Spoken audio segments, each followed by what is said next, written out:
Hold on, let me do the Twins is live, baby. We're live. What up? What up? What up? With the most Culado smoke, yuck mouth, too thugged out for Clubhouse with my twin getting it in.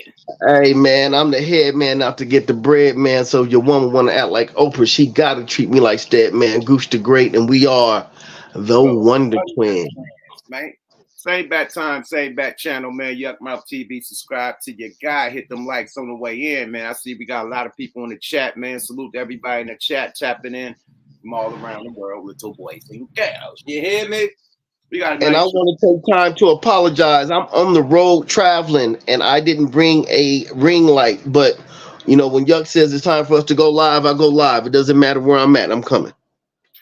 No, we good money, Sonny. Period. They can see you, my nigga. But what we do before we even start the show, we gotta activate, Sonny. Okay, let's do what we do.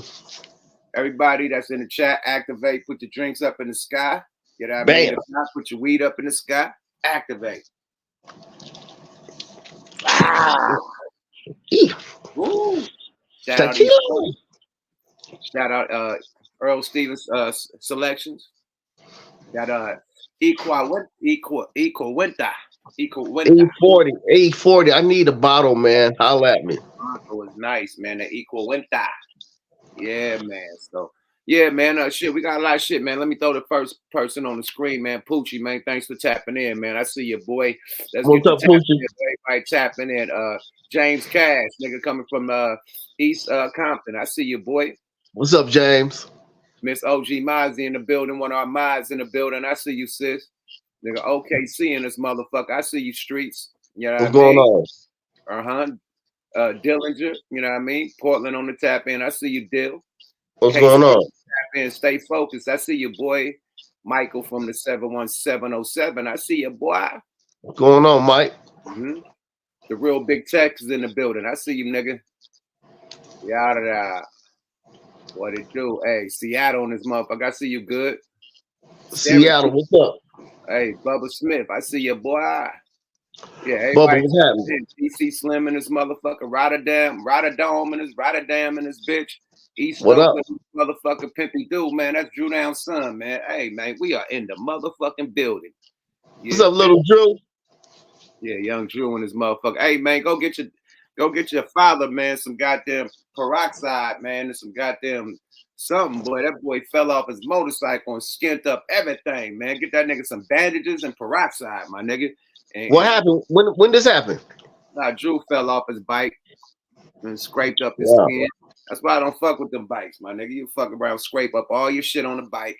Nigga, scrape up your arms, your legs, your back, your shoulder, nigga. He got drug from his bike. Like his bike took off.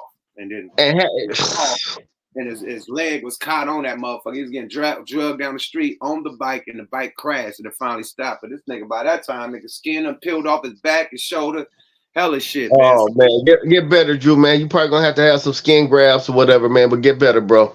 Get that nigga some peroxide, my nigga, some bandages. He said, nigga,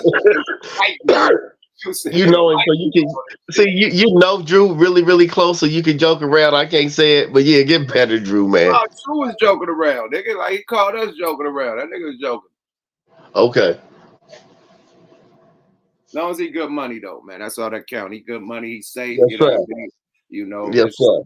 Small setback for a major comeback. You know how we do this shit in Oakland. You did, yada. But you know, it's a real motorcycle movement out there. You know, we got our own motorcycle club, you know, the Regime MC. We got the motorcycle club, and Drew is one of the captains of the motherfucking club. So he's you feel me? Okay. So, yeah, we got a whole motorcycle crew in the Bay Area, but we extended everywhere. We got members everywhere.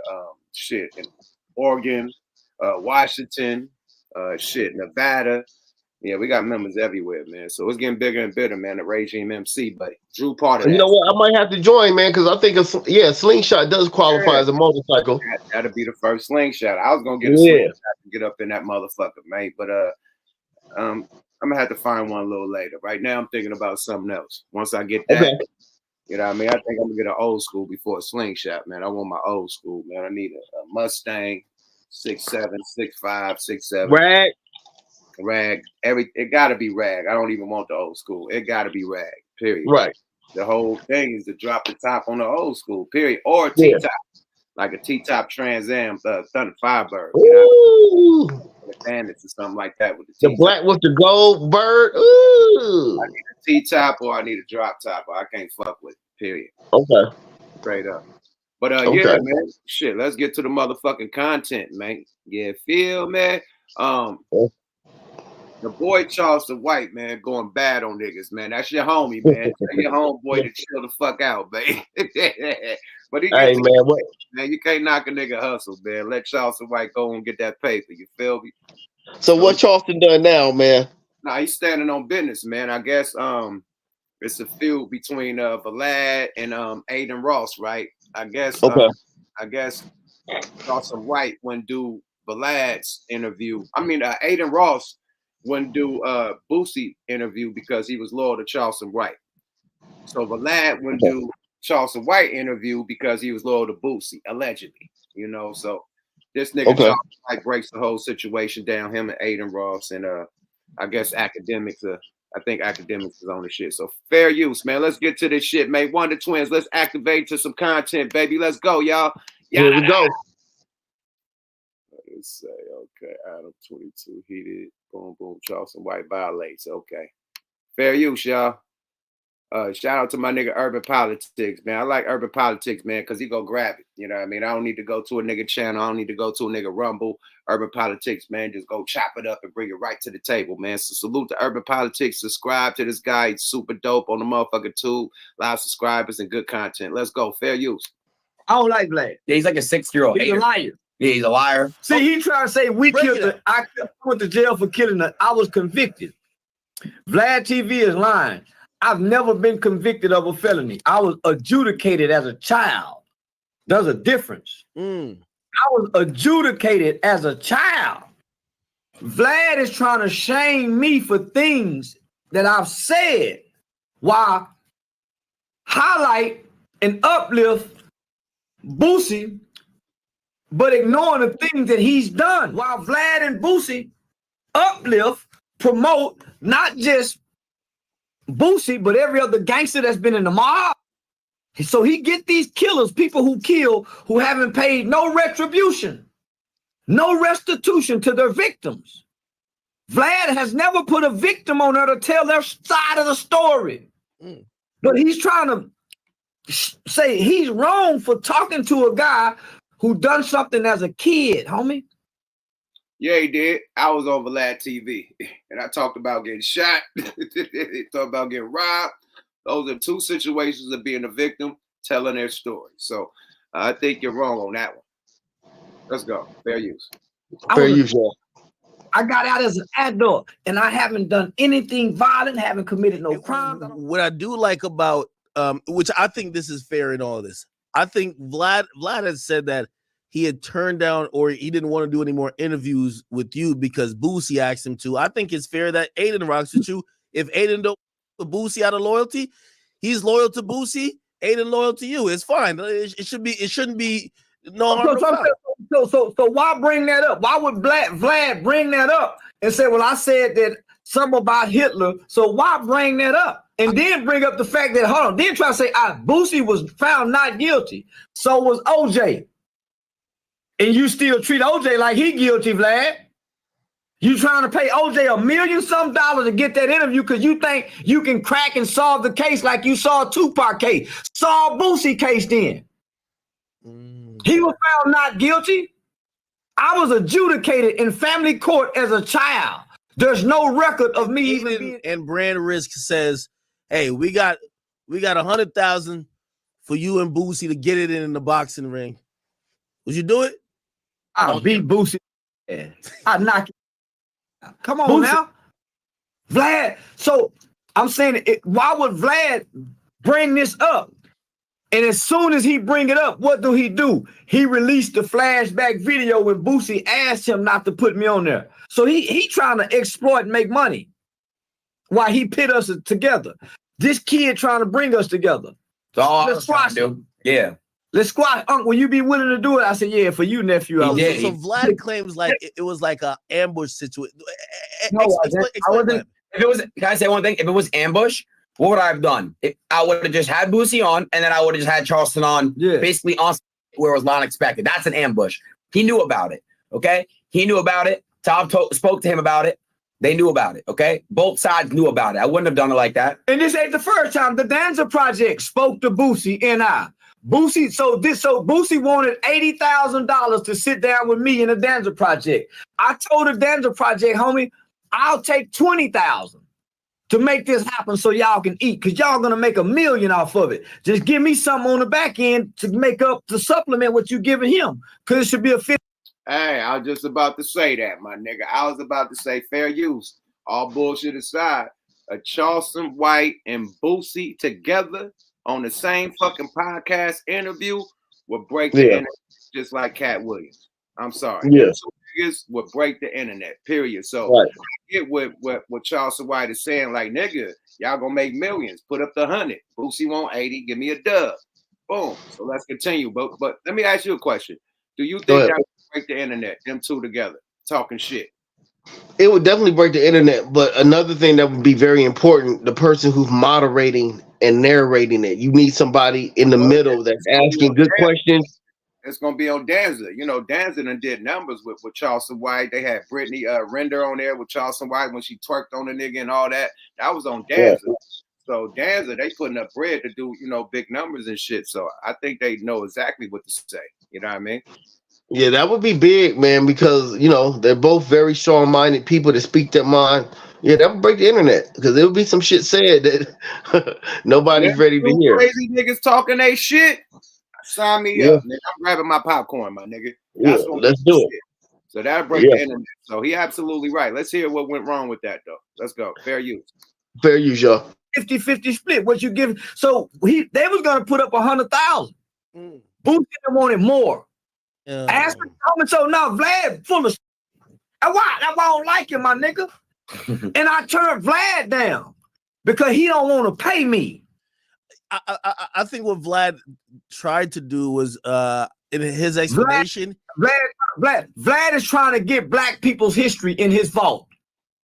He's trying to get black and nigga, we don't benefit nothing from what Vlad get from us. Get the gangsters who done kill and let them come flourish and relish in the hurt and the harm that they done cause people. And you ain't never heard Boosie apologize to the victims. You ain't never heard no gangster mob dude who done got on there, no OG apologize to their victims. Charleston White, have you ever apologized to Boosie? I mean, to Nipsey Hussle? For talking all that shit about Nipsey. What about his family? What about his daughter? What about Black Sam? What about his mother? What about Lauren London? Have you ever apologized for all that Nipsey Hussle slander? And you went to the funeral, allegedly. So you didn't talk shit about a lot of people and never apologize. I'm talking about disrespect the dead and never apologize. Like, this is a fucking hypocrite, my nigga. Like Charleston White, he know how to spit that game and get people to riled up.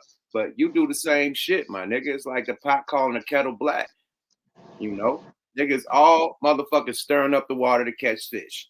And this nigga, Charleston White, is a professional at that. So for him to say that about Vlad and Boosie is kind of hypocritical. But let's continue. Fair use. Fair use, you guys. Fair use. And I got on there and showed some of the most empathy for my victim because I met my victim family. So Vlad is a hypocrite, homie. He a hypocrite, Vlad, nigga. And man, I don't give a. How old is Vlad? I don't know how old he is. I just know I'm glad Rick Ross and them whooped. And if it wasn't for Rick Ross and Gunplay, we wouldn't even know that mother. He wouldn't have been able to get the money to do what he's doing. Wait, Rick Ross beat his. Rick Ross and Gunplay caught him in the room and beat beat the f up, and he sued them. Did he win? He won. He got money. I think when he was like speaking to you, I think he was saying, you know, well, he was mentioning like, oh, you're Jewish, so you should care about certain shit, or you should have the same feeling. What is this old man mad at this kid for? And for what? Could be envy, could be jealousy. Because this kid is really, he superseded what I would call a new Vlad TV. See, Vlad got an old model where he take an interview, a 2-hour interview, and he diminished the value of this story and his storytelling by breaking it down. There's no real substance in an 8-minute, 12-minute video. No. So here this kid come along, and he got all the big names that Vlad would love to have over there, and he would love for Boosie to come over here and get. Yo, it's Big Ant, the spokesman, man. We back. Another edition of Urban Politicians TV, UPTV. Make sure you stay on your... Shout out to Urban Politics TV, UPTV, man. Fair use, man. Thanks for the content, my brother. Yada da. How you feel about it, man? Of course I know Charles is my buddy or whatever. I don't think people understand how smart Charleston is or whatever. It's money to be made out here. And this is what I want to say about Aiden and academics and even the Kai Sanat. Yeah, Vlad. They have very strong followings, and what makes them amazing is the amazement of their followers. They have like diehard followers that'll do anything for them. And I think when you have people like that behind you, you can become very strong. And I think what Charleston is doing and what Boosie's doing, they're just joining forces with the big, big people doing it. Aiden's paying a lot of money. Vlad is paying a lot of money, whatever. And I don't know, man. But at the same time, if you notice, yup, it's still black on black. Right. It's still black on black, man. Is this nigga okay? You good, twin? Nah, I had to count up because the nigga, man, I hate that. I gotta speak on the haters, man. Some haters out there, bloggers out there, try to, send a shot at a motherfucker like, yeah, man, I do this by myself, man. I'm not a one-hit wonder. I'm not a comedian. I'm not an enforcer. I'm not a fat guy. You know what I mean? So he's sending shots at all of us, basically, my nigga. One-hit wonders only have one plaque on the wall, my nigga. I have 12 here on my wall. Only and one in the closet. That's the 12. It's 11 on the wall.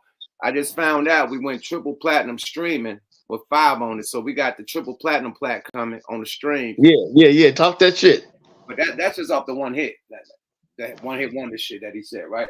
But the album went platinum too. So talk that shit.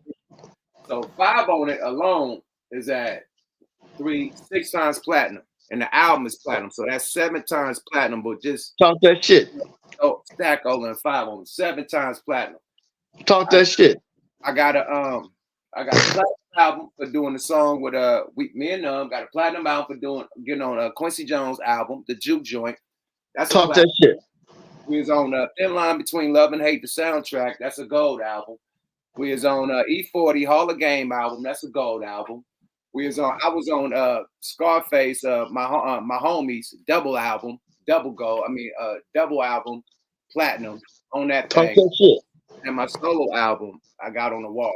Thugged Out the Aberration, which I have the gold plaque, but it's certified platinum right now. So talk that shit there. That's outside of 5 on it. So when niggas talking one hit wonders type of shit, man, like leave me alone, bro. I ain't that nigga, man. I ain't the nigga that just came in with one song and just left the game, nigga. I'm still relevant in the game, my nigga. Shoot that to another nigga, man. You can't say that about Joe Budden. Oh, he a one-hit wonder. Joe Budden kept putting out shit after that, bro. Legendary solo albums, group albums, all types of shit, my nigga. Like, what are you talking about when you saying one-hit wonders? Like, all these rap niggas that got, podcasts. It ain't Mace. Mace had hella hits. It ain't Cam. Nigga, Mace is a beast. Is he talking about Gilly? Gilly ain't had no hit, but it gotta be the kid. I'm trying to point them out. It's like it's either me or Joe Budden. We the ones that had the big one hit, and everything else was just, putting out albums. Right. So at the end of the day, man, brothers like you need to just quit hating. You know what I mean? Quit using, you know, entertainers to make money. The same niggas you talking about pay your bills if you monetize. The same niggas you talking about get your likes, your follows, and your subscribers. Especially my brother Corey Hokel. You know what I mean? This was the Pac-Man ring? Okay. Oh yeah, the Batman ring. That's probably one of them boys. You feel me? I don't know if that's one of them them boys. You feel me? That's one of them. You feel me? You feel? Oh yeah, it's definitely a you feel me. So Cash App alert. I ain't got my goddamn horn. I left it at. No. Go get the horn. I left the fucking horn at the Coin Academy, my nigga. I swear to God. Oh, you out of pocket. Some told me not to take the horn there, but yeah, I bought the horn there. You know what I mean? Okay, who gave you the Cash App? Shout them out. Oh yeah, big Cash App alert though, man. Cash App alert. I don't know how to do. Big Cash App alert, man. Make a sound effect. Somebody who did that, man. Period. But big Cash App alert, man. Shout out for the $9 on it. Oh, the 10 on it, man. That's my Regime Mob nigga, man. Shout out to Scorpies, man. And Scorpies on the new Regime album. After I put out this City of Dope, we definitely forming Voltron again. You know what I mean? I'm definitely the Black Lion. I need the green line, red line, the yellow line. You know what I mean? And the blue line. It's time to form Voltron and put that Regime shit together because it's an open lane. It's like all the crews and separate and start making their own crews, nigga. And we still together, even though we ain't make our own crews, but we all got our own record labels, which everybody should. But to separate and make own, you know, we still moving how we move. So we're gonna just put this shit out and show niggas that we still gassing niggas, and it's still the mob, Dragon Gang, Flame Spit. Yeah, Scorpies, he used to come on my live. He don't fuck with me, so he didn't send me any Cash App. So I'm not tripping. But he in a Regime. That's one of my Regime members. Yeah. He loves you to death, man. He loves you to death. Regime Life, man. Ohio edition, man. That's my nigga, man. Yeah. You know, so Regime Life. Thank you, bro. You feel me? That nigga just gained my little percentage off the grill business. You know, we got Regime Grills. If you need a grill, grill, man, go hit up my nigga. You know what I mean? Definitely Joseph Johnson. You know what I mean? Hit him up. He definitely get your grills ill. You know, we got Bonos and motherfucking, we got Moons and Quasars, man. Where you want to go with it? Wait, no. Who? We got Moons and Quasars and we got Bonos in here. Moons and Quasars ain't banned. We got one nigga banned. Moons and Quasars, we give him a chance until he say stupid shit. Oh yeah, I mean you can bring him in. I just won't talk. I mean, when it's time for him to go. This is a podcast, and you're my partner. Do not blank the screen. Let's deal with it. He say some stupid if he's a pain freak, bring him again. Fuck it. Yeah. I mean, come on, man. Let's hear what Moons and Quasars got to say about this Charleston White shit. Let's go. What's good, fam? What's up with it, buddy? Hey, I'm chilling. What's up with my guy, man? Do not start talking about astral planets and shit and astral planing and spiritual. Stop doing me like that, fam. Stop painting me out in this fucking picture where I'm the bad guy, where I'm just this nerd ass nigga who talk about stupid shit all the motherfucking time. That ain't me, son. Just because I said Young Dolph in my top 5 don't mean I'm stupid, son. Nobody said no. Young Dolph is great to be in your top 5 because you're a youngster, so we understand that. So anyway, right. I'm just saying. Give me a chance, man. How you feel about the situation? I think Charleston White. Oh boy, I think that Charleston White. I think that he jumped on a Robin Hood type kick when it's convenient for him. When it make money for him. When it benefits him. When he got an opposing side to sit on where to benefit him, that's where he gonna sit. And I don't feel right about a nigga who gonna do whatever it takes to benefit off the backs of black people. There's a difference between clowning and cooning, and that nigga is a coon. So what are you doing right now? I'm a gangster, son. Get the fuck out of here, man. Bye, man. Ain't no motherfucking gangster. You a bitch. Man, get this man, get this. He ain't no motherfucking gangster, homie. Get this nigga out of here, man. You's a bitch. Let me land. You's a bitch. Gooch, I'm gone, man. Gooch, let me land. The skinny jean niggas is the niggas with the Dracos in a motherfucking hoodie, my nigga. You don't know. It ain't niggas that's in chucks and motherfucking khakis and dickies and that right. Stand. Niggas ain't wearing dickies shorts and bands no more. It's little niggas that look like him with dreadlocks, with big ass hoodies on and skinny jeans, with a big ass chopper with a 30 up under their shit, ready to split your wig. Period. I'm just saying, we can't be like that. Just because he looks like that, he can't be from a block or a hood. That's crazy. But let's get back to Charleston White. So you said, that shit don't matter. Oh Jesus, man! Fuck Jesus! And niggas just be anything they want to be. This nigga's a fake ass gang. Nigga's a bitch. Nigga, you couldn't send a cat to a kitty litter. How the fuck are you a gangster, nigga? I hate a nigga who hate on a nigga for nothing. Okay, then, hey, you know what? Hate on this. Get the fuck off. Hey, hate on this, my nigga. Get the fuck off. All right, bye. Cool. God damn, Goose. That was good dialogue. You need the debates. You need niggas that you don't need somebody. Man, that nigga's a hoe.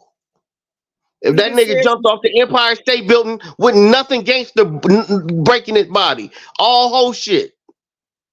I'm a gangster, man. Oh my Jesus, man. Niggas make my ass itch. You a hoe. Goose, she didn't even let the nigga dialogue. But let's get Bo Nose up in this motherfucker, man. He been waiting. Bo Nose, let's go, my nigga. Gooch, damn. Gooch ain't playing with these niggas, man. Hey, I'm gonna pop your collar. Gooch, I'm gonna pop your collar, man. Hey, man, you putting paint where it ain't, man. Shit. Fucking around with nobody, my nigga. I'm the cool nigga. You know what I mean? But Gooch, nigga, don't cross the line, man. Gooch gonna drop you from the stage and shit on you. Ain't no Frank Ocean. He extreme Sandman. He's extreme Sandman. Oh, extreme Sandman. The illest Sandman in the game, nigga. The internet Sandman, nigga. Real. With a big blood flag. My bad for even mentioning that. My bad. We don't bring that type of politics to our show, so forget I said that. But yeah, with a lot of pressure on top of that. That's true. You feel me? I know bitches who will knock him out right now. Hey, the Charleston White. I was just trying to tell you, all these skinny legs, skinny jean niggas, these lils got guns bigger than them. That's all I'm saying, my brother. It's always he said, "Who ain't still working? We still rocking Cortezes and shit and 501s and shit." Let me land before everybody talk, man. Let's get one thing at a time. My bad. Gooch, we all from the hood.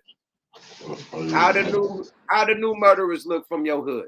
Do they got dickies and khakis on, or do they got skinny legs shit on with big ass hoodies ready to pull with a big ass chopper with a ladder up under that hoodie that they could pull out with a 30 or 100 on that bitch or a 50 and with a motherfucking switch on it? But they look just like that nigga that was just on this motherfucking thing. I'm just trying to tell you, nigga, what's going down right now. Go to Atlanta. All them niggas look like him, but they got a big ass something up under their hoodie that they can yank out and fuck some shit up. So when you underestimate a motherfucker, that's when you lose the war. Period. I don't underestimate none of these niggas, Gooch. If a nigga look like that, nigga, I'm thinking this nigga grip it. Period. I don't put it past nobody. Especially I hear what you're saying, but allow me to retort. It's a flip side to that coin.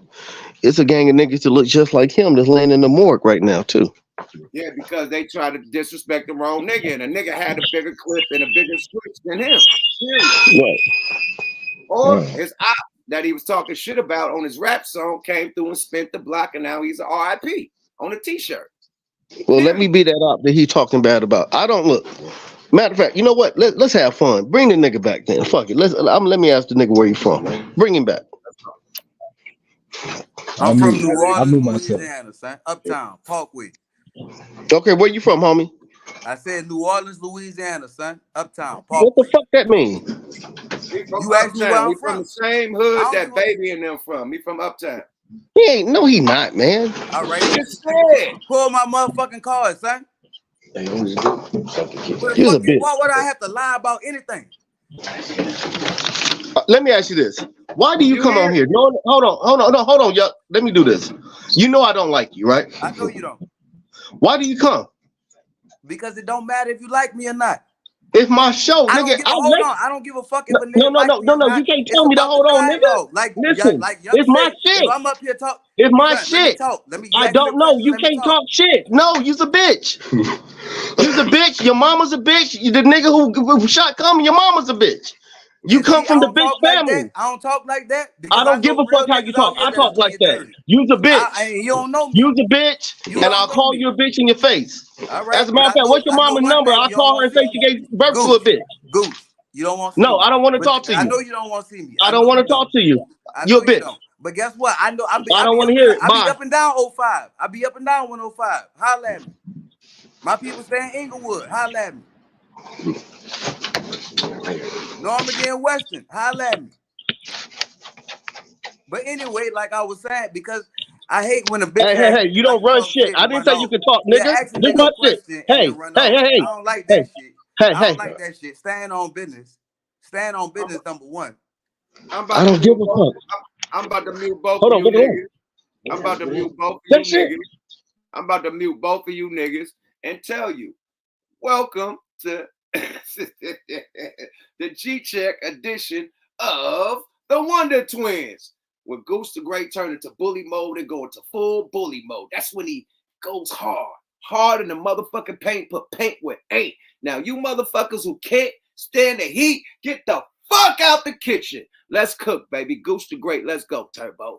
Hey, it's a motherfucking whoa, Turbo. Let's go. He's talking about shit like he doing something. Nigga, nobody want to talk to you.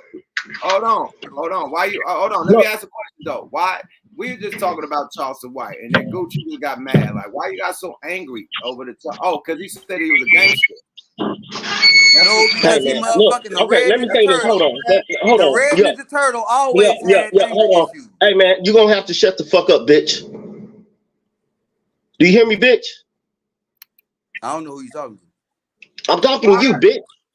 Why that? Why Gooch? Why all this, man? He supports our I'm talking to you, bitch. All right, Gooch. Mr. Gooch, what's your point? You's a bitch. That's my point. And your point, and what else? Okay, listen. It's my show. You know, it's our show. Let's respond to what I said. No. Listen. Do you recognize that this is me and your show? Shit, nigga. Okay, then get the fuck off. Bye, y'all. Get him off. All right, bye. Whole ass nigga. Gooch. That's why you don't get no cash apps. I don't give a fuck. That nigga broke as a bag of glass. That nigga ain't send me nothing. You can look at the new growth on his dreads. That nigga ain't had this shit done in years. Man, get that nigga off of here, man. Goose the Great at his finest, man. You feel me? Again, man. Twin. Don't come back, ho. That nigga's a real hoe right there, man. I'll be in Inglewood. Nigga, you'll get raped in Inglewood. All right, Gooch, man. Let's get Bono's back. Let's talk about. Come on, Bono. You come back. Yeah. Let's talk about the content, man. We good with that. Roast session over. Let's go. Damn. All right. Hey, back to the schedule program. Hey, activate to the Wonder Twins. Hey, y'all hit the likes, subscribe, all the above, share to them. Hey. But I feel Charleston White, and I feel I feel Adam Ross, and I feel Black. They both being loyal to the people, loyal to their soil. You know what I mean? Boosie is Black, you know what I mean? Key, you know what I mean? Key guy that he do his views with and he cash out. And you know, Adam Ross' new coin is Charleston White, and he cashing him out. So they both staying loyal to the soil. If you got a problem with Charleston, I ain't doing your interview. You got a problem with Boosie, I ain't doing your interview. Period. So that's where it's at. You know, straight up. Like, you know what? Hold on. I got to do this because it's actually kind of comical. This nigga said I'll be in Inglewood. Nigga, I am Inglewood. Huh? He said he got family in Inglewood, bro. Okay. Yeah, he said he got family in Inglewood. He didn't say he was. I tell you what. What's your family address? Why you keep on talking to him and he ain't here no more? Because he's a hoe. I know he watching. I know he probably somewhere fondling his hair.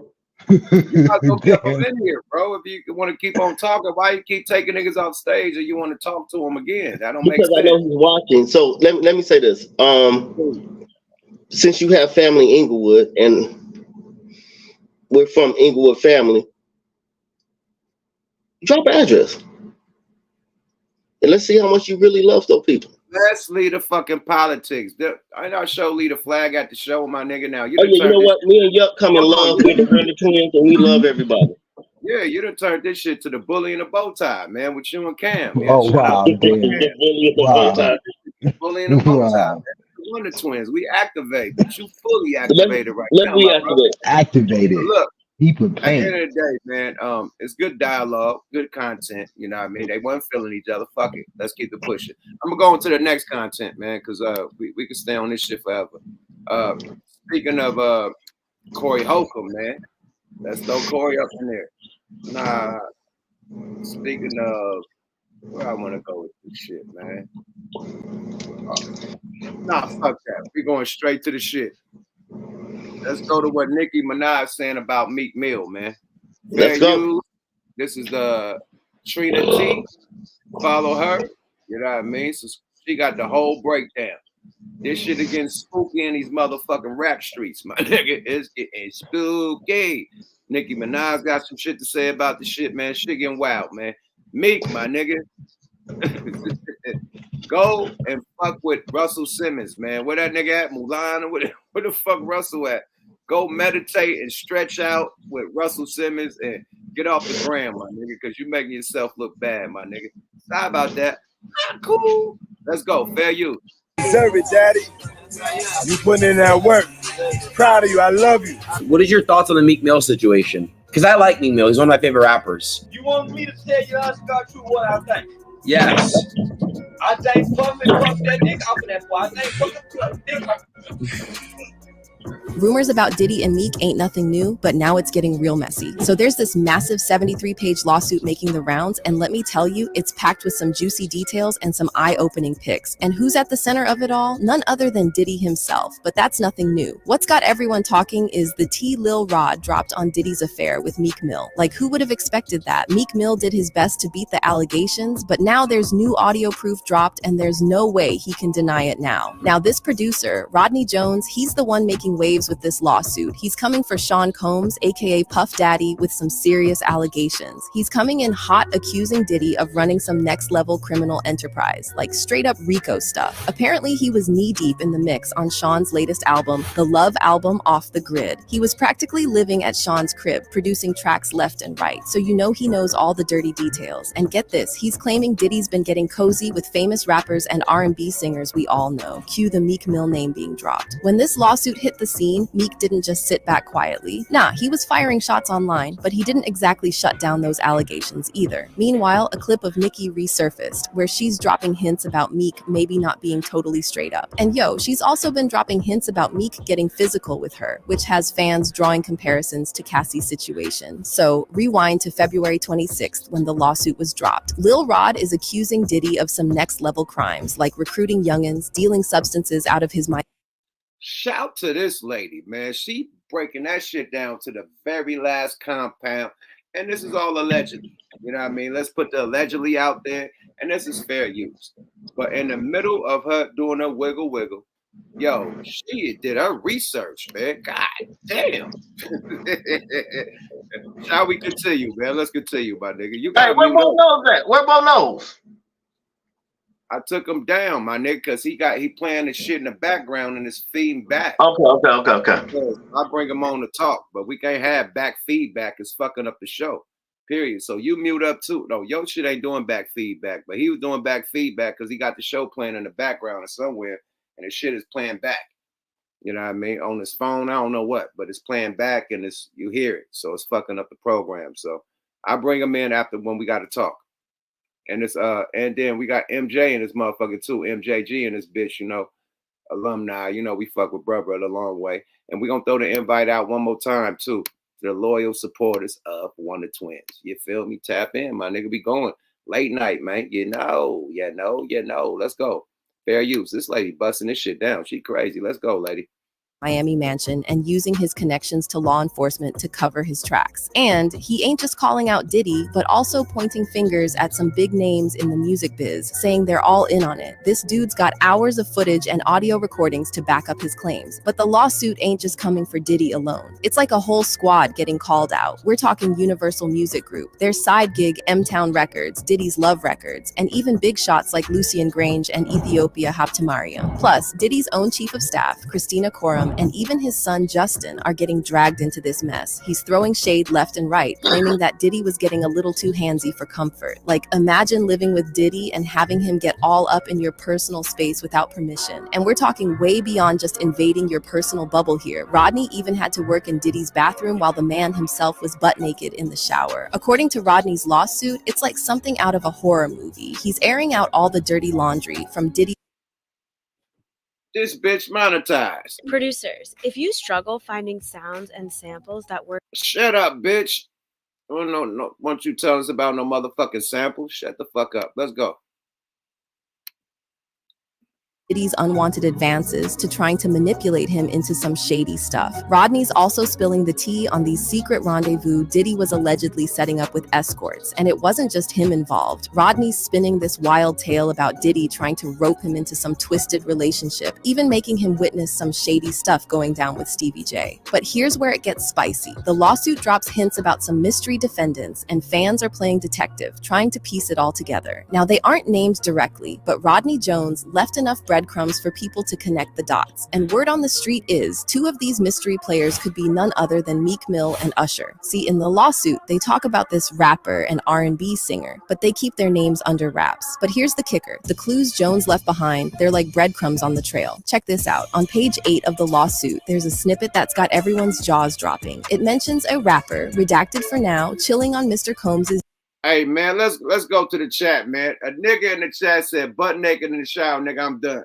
How about, nigga, you're naked in the shower, you want me in the bathroom, nigga, I'm out. I'm done with doing production for you, nigga. I'm doing beats in the bathroom?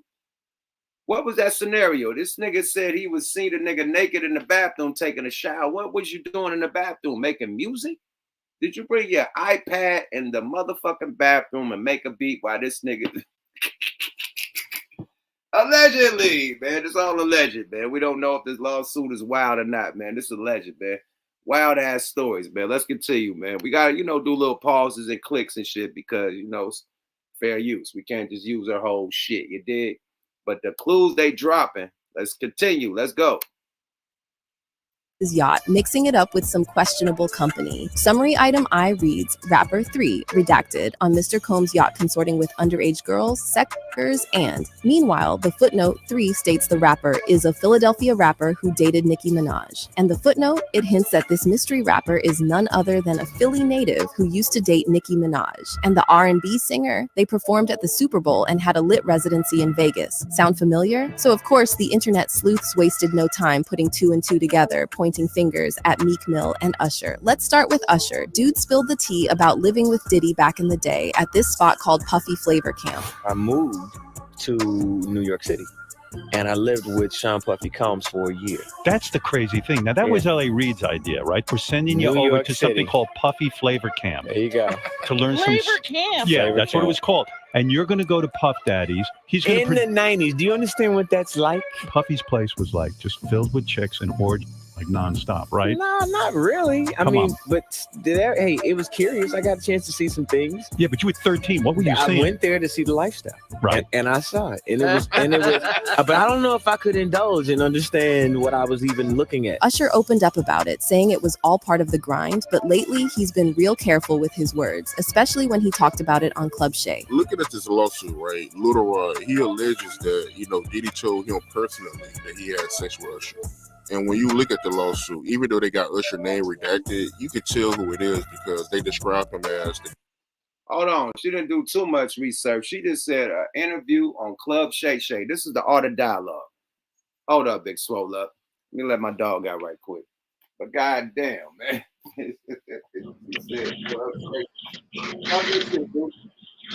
Hey, man, here's the thing.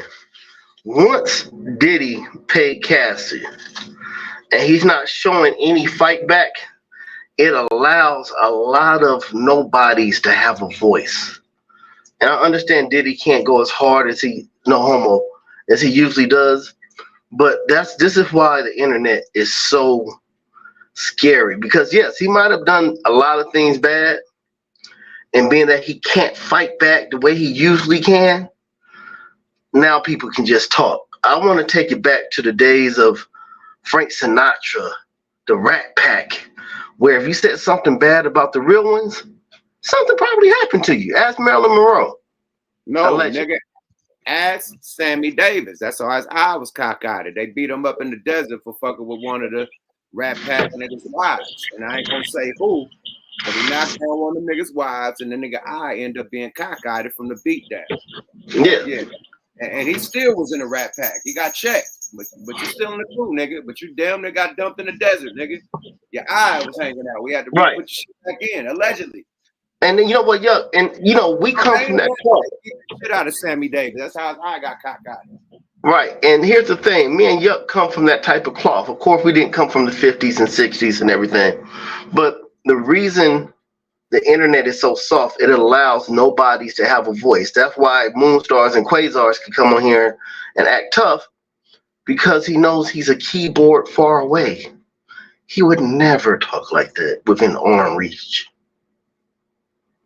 I think you took your aggression out on him, but because we were talking about another nigga. I think you need to say all that about the other nigga when I was saying my shit about the hip hop shit. But you have the right to say it because you've actually you are somebody. I don't like when nobodies have voices. That doesn't fit right with me. We got another nigga with a podcast shitting on me and you. That's why I had to do the whole background search. The shit you said to Moons and Quasars, we need one of those for that nigga. I'm waiting for you to rev your engine up. The reason we can't, because the legal allegations that's going on against that. So that page won't even be up that much longer. So that's why I couldn't really go in. But we talked about it off the day. That aggression out on Moons and Quasars. That's all I'm saying. Because he was just talking about. You know what? Yeah. Okay. Let me ask you something. You got to stop interviewing niggas that come on the shit. You like, where you from? What you do? Like, no, it ain't about them, nigga. It's about the content. And that's where you get to a nigga saying he from this and he a gangster. Like, that's what, and then boom, it explodes. Like, this ain't about interviewing niggas that come on our stage. Why we even asking a nigga about where all that extra shit and what you did for a living and what hood you from? What the fuck do it matter? Period. And that's why we get stupid ass shit. I never asked him that, but it comes to a point. You like, oh, where you from? And then he got to say, wherever, Magnolia, whatever type of water. He said, hell no. No, when he said he was a gangster, I said, so where you from, homie? Then he said, I'm a gangster. You know what I mean? And then it went on and on. Like, why we even talking about that nigga? Okay, you're right. So once again, let's not even go there. When the next person come on, let's just talk about the fucking content. Right, and you're right. So now we got another nigga that we kick. I ain't gonna even say his name no more. We had to block the nigga off my phone. But now we got another one of those situations for nothing. Yeah, you're right. So we can't keep having those situations, man. Because like every time, like, come on, man, let's keep this shit. But let me ask you something, Yuck, because we come from the same cloth. If you knew people didn't like you, would you continuously go there?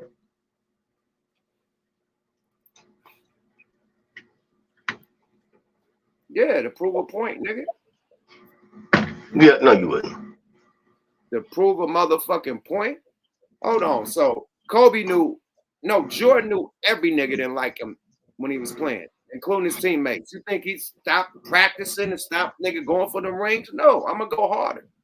Right, but you're talking about, okay, let's say it was a white establishment that didn't want niggas in there and they made some good cheeseburgers and I openly said, man, we don't like niggas. We don't serve niggas. Would you keep going there, or would you just find another spot to serve your people? Gooch, so you banning niggas from our channel? Has anybody been banned from our channel? Yes, nigga. Yeah, there you go. You almost got banned. Hold on. Yeah, you about to make me choke. You did ban a nigga from our channel, nigga. You got banned. Nigga ain't come on the stage. Oh, nigga, hold on, y'all. Don't do that.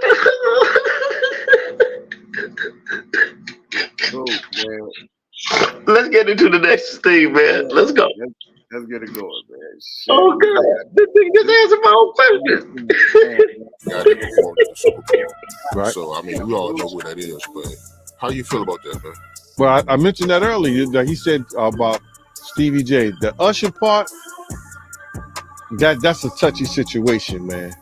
You know what I'm saying? Because I had a certain feeling, and I felt a certain way when Usher got on Shay Shay, and I don't mean to mention other people's platforms, but he got on Shay Shay and he mentioned. Then there's Meek, chilling by the pool while Diddy's hyping him up like nobody's business. Seriously, Diddy's calling him daddy and all that. Hey, what's up, King Son? Man, you doing it, man. You deserve it, daddy. You putting in that work. Proud of you. I love you. Yeah.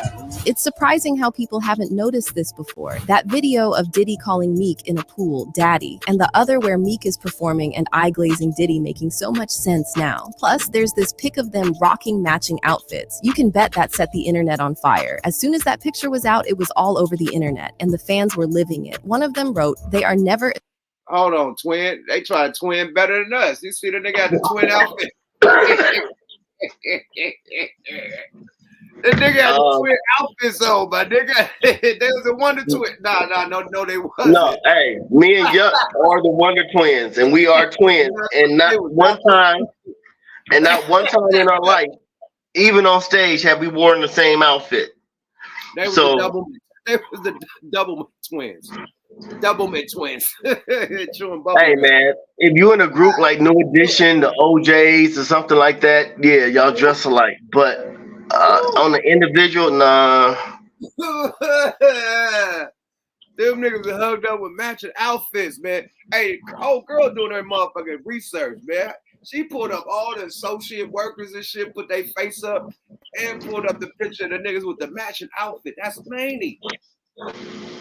No, but not only were they matching, those were matching custom-made outfits. So that means they went to a designer and said and took measurements. That wasn't no shit you buy in the store. Go back to that shit.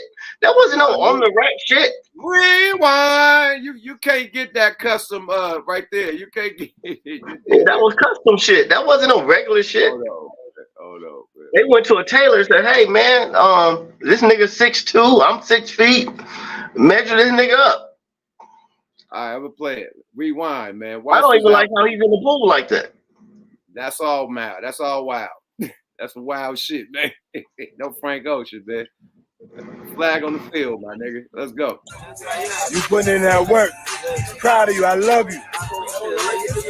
Yeah. It's surprising how people haven't noticed this before. That video of Diddy calling Meek in a pool daddy, and the other where Meek is performing and eye-glazing Diddy making so much sense now. Plus, there's this pic of them rocking.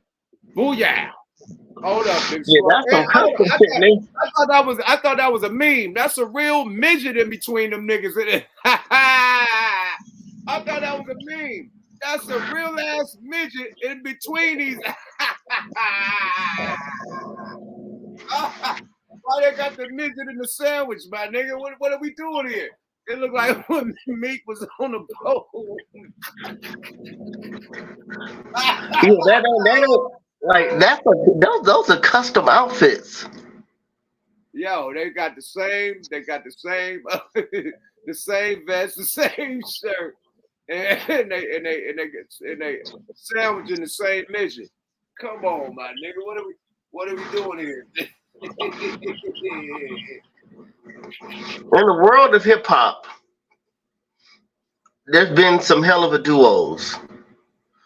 Now, Run DMC, they dressed alike, so we give them that. But I don't know. This is not a rap duo, my nigga. What are we doing? Right. So I'm not. I mean, see, and this was like, hey, what you wearing tonight? That was a call. Or we wearing this tonight. Come on, my nigga. I thought that was a meme. I thought they like put a picture right there, like a meme picture. That's a real fucking midget, my nigga. Like, what the fuck? That's crazy. Yeah, but your money's right when you could just tell a midget, hey, nigga, come hang out with us for the night. We don't want him with little kids, nigga. We want a midget. We gonna order the little midget. Wall Street where they was midget throwing. They was throwing the midget. Yeah, we gonna get cut off. We can't talk about that. Yeah. Let's go to the next. But you know what? With little people, let us say little people. Yuck and I respect that world, and they are called little people. My nigga, little people. Let's go. Rest in peace. Little people. I'm just joking around, my nigga. Come on, my nigga. Now, hey, shit. When Corey Holcomb go crazy, nigga, you don't say that shit when Corey go crazy. God damn. Yes, I do. Yes, I do. Hey, you be in the chat. You be in the chat getting aggressive. Nigga, I be texting that nigga phone like, nigga, slow down, my nigga. Slow down, turbo text. Hey, sometimes he be going so hard, I be texting that nigga like, hey. All right, but look, these niggas going too hard in the paint, my nigga. They putting paint where it ain't, and they got a little midget to add on to the UOP stain. Let's go. Let's get to you. Hey, shout out to her. She's going crazy, man. Who ever knew this picture existed? Whoever knew? Like only TMZ has some shit like this. Like where she get this shit from? She crazy. Where are they? Where the midget is hanging out? Nigga, I don't know. It seemed like a Diddy party, nigga. A party. What the nigga told Fabulous he ain't party with the nigga. So that's one of them parties. Yeah.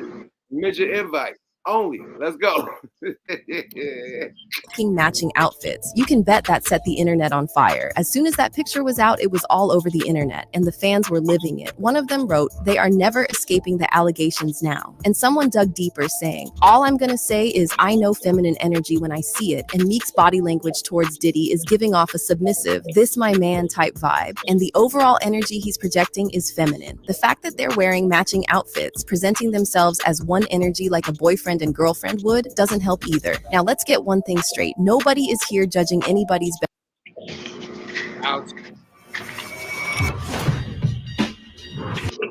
She's monetized. Hey, she's super monetized. But let's let Nas do his one too, man. Talk to I grew up in New York City. The streets were paved with different colors of broken glass. Our bike. That music to get us blurred too, though. So let that go.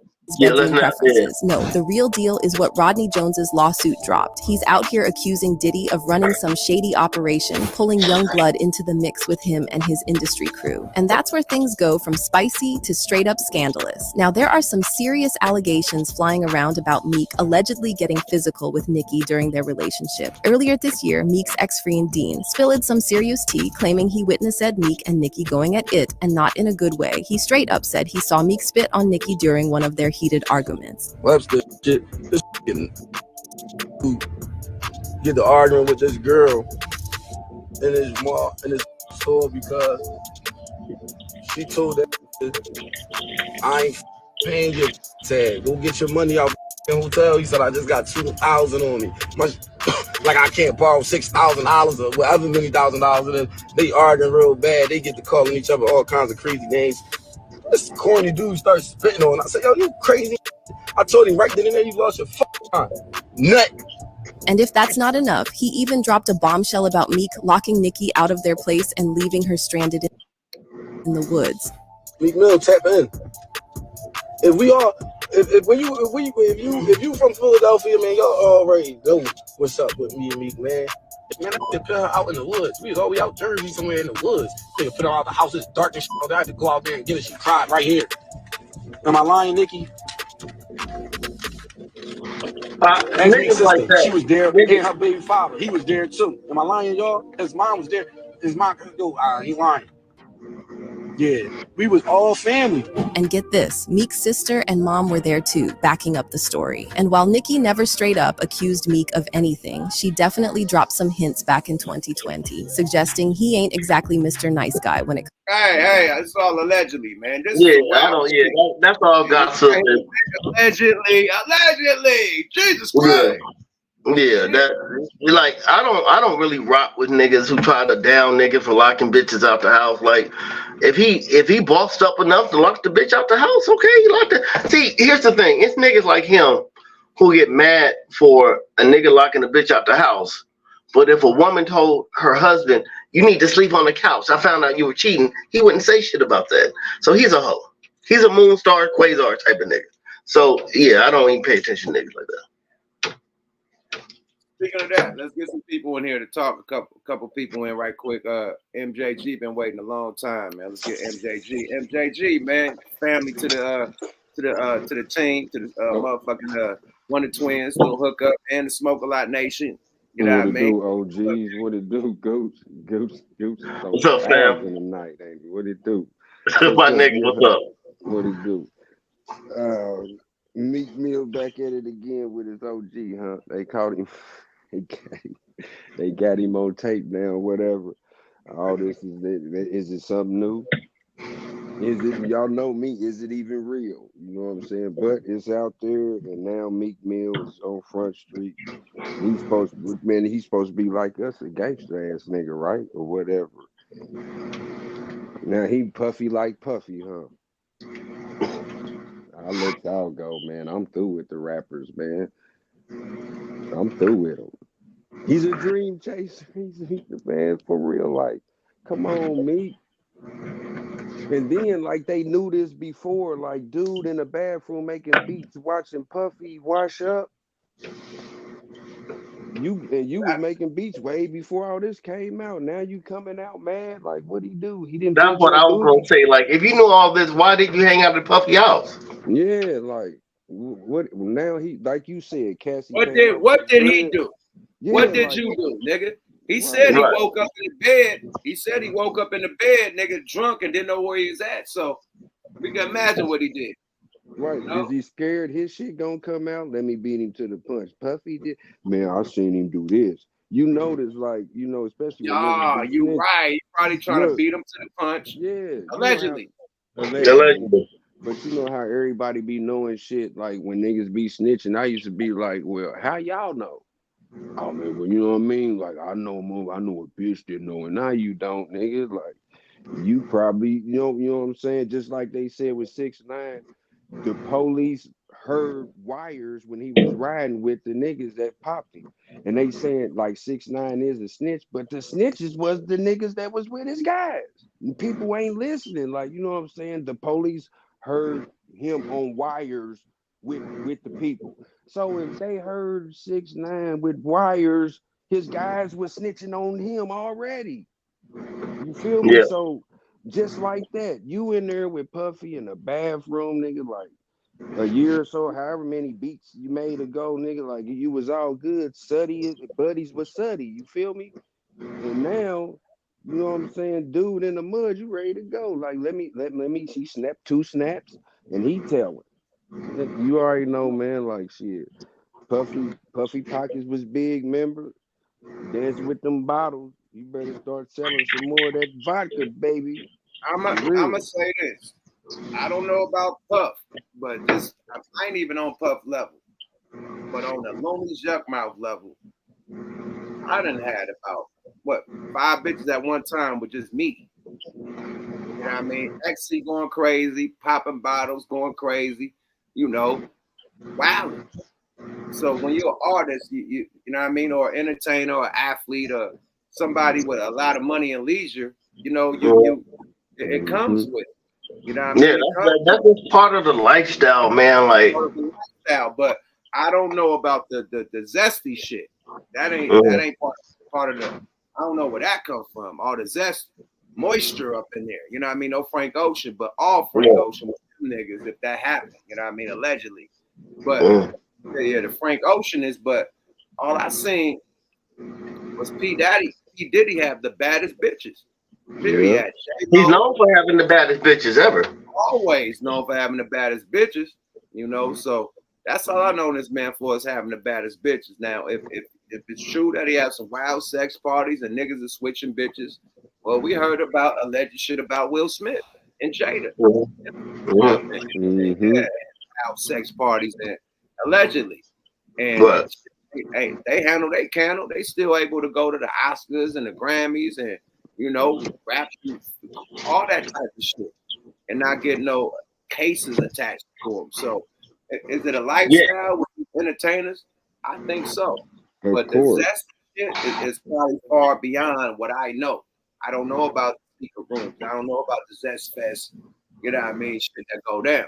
Now flipping bitches and running trains, that's in the industry. Niggas do that backstage. You know what I mean? Niggas do that at the hotel. Bitch get flipped. That's the industry, bro. Period. You know, it ain't nothing new. Like that's something wow. Oh, you got alleged tape of somebody else rocking a girl and somebody. Hey, that's the industry. You know, period. When is it personal? Didn't Kevin Hart get caught on tape? That's the industry. By his homeboy. His homeboy set him up. His homeboy. That's the industry, my nigga. The same shit Puff going through right now. That's the industry.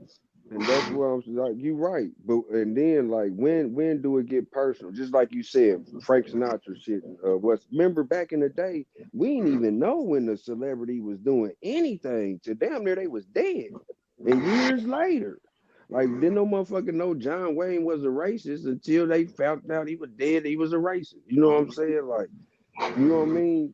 So any motherfucker like that, like we don't know until something happened. Like all the years before, you think this ain't the first time the motherfucking bitch has been spit on and set out in the woods and shit. You know what I mean? Like it's like, when is it personal?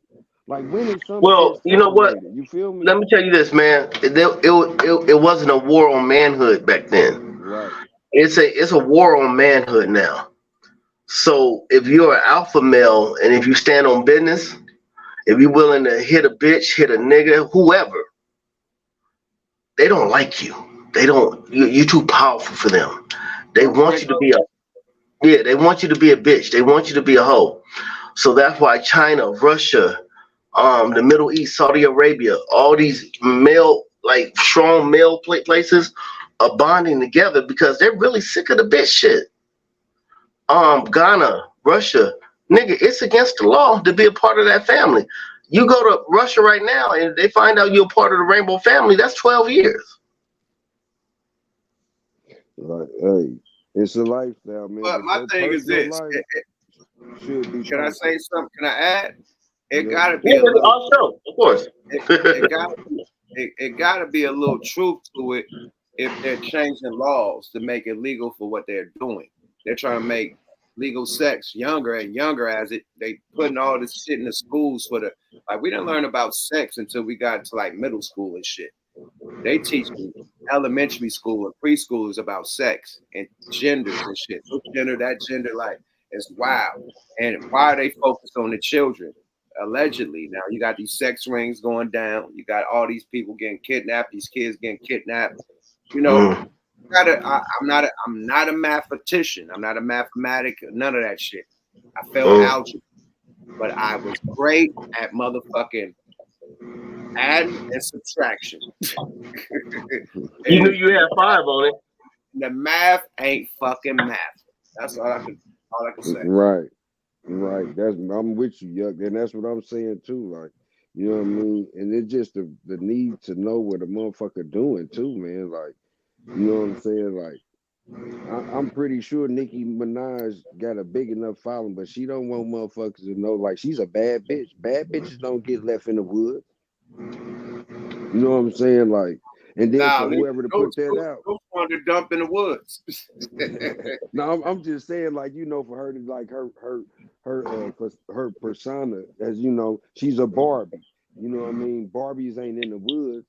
Unless they have their hair is fucked up, you know what I mean? And they in a coat or something. But her and him doing it, like we wouldn't have known that if dude, you know what I'm saying? So when is some shit personal? It ain't that no more. It ain't like, you know what I'm saying? It's not personal. Like you Benzino was on there, you know what I'm saying? Like, I'm pretty sure it's other shit y'all talking about. You ain't gonna discuss that. And we know that, but it's nosy motherfuckers out there that want to know what else did y'all talking about. Oh, he was over Yuck crib. I bet Yuck was saying, you know what I mean? I bet Yuck was talking about Eminem too. You know, shit like that. So they want to know that shit. That shit. Benzino come to my crib, we don't talk nothing about Eminem. Right. That's not even a conversation. We but good weed. We smoking good ass weed. You know what I mean? We talk about memories and shit, and we talk about future shit, planning like plays. You know what I mean? Let's do this, let's do that. We build it. You know what I mean? Personal shit. That's all it is. Every time I'm with it's a memory lane trip, and we trying to build for some next shit. What we gonna do? What type of music? What type of shows we could do to integrate shit to, you know what I mean, level up. That's all we talk about. They never Right. That's y'all even personal all business. the female problems he was going through with Love and Hip Hop. They was living like right around the corner from me. And he'd come over here, you know what I mean? And you know, talk that shit at the most, like what he going through with his girl, you know, and I got a wife, so I could, you know, blend it out, like give him some advice on that, because I got a wife.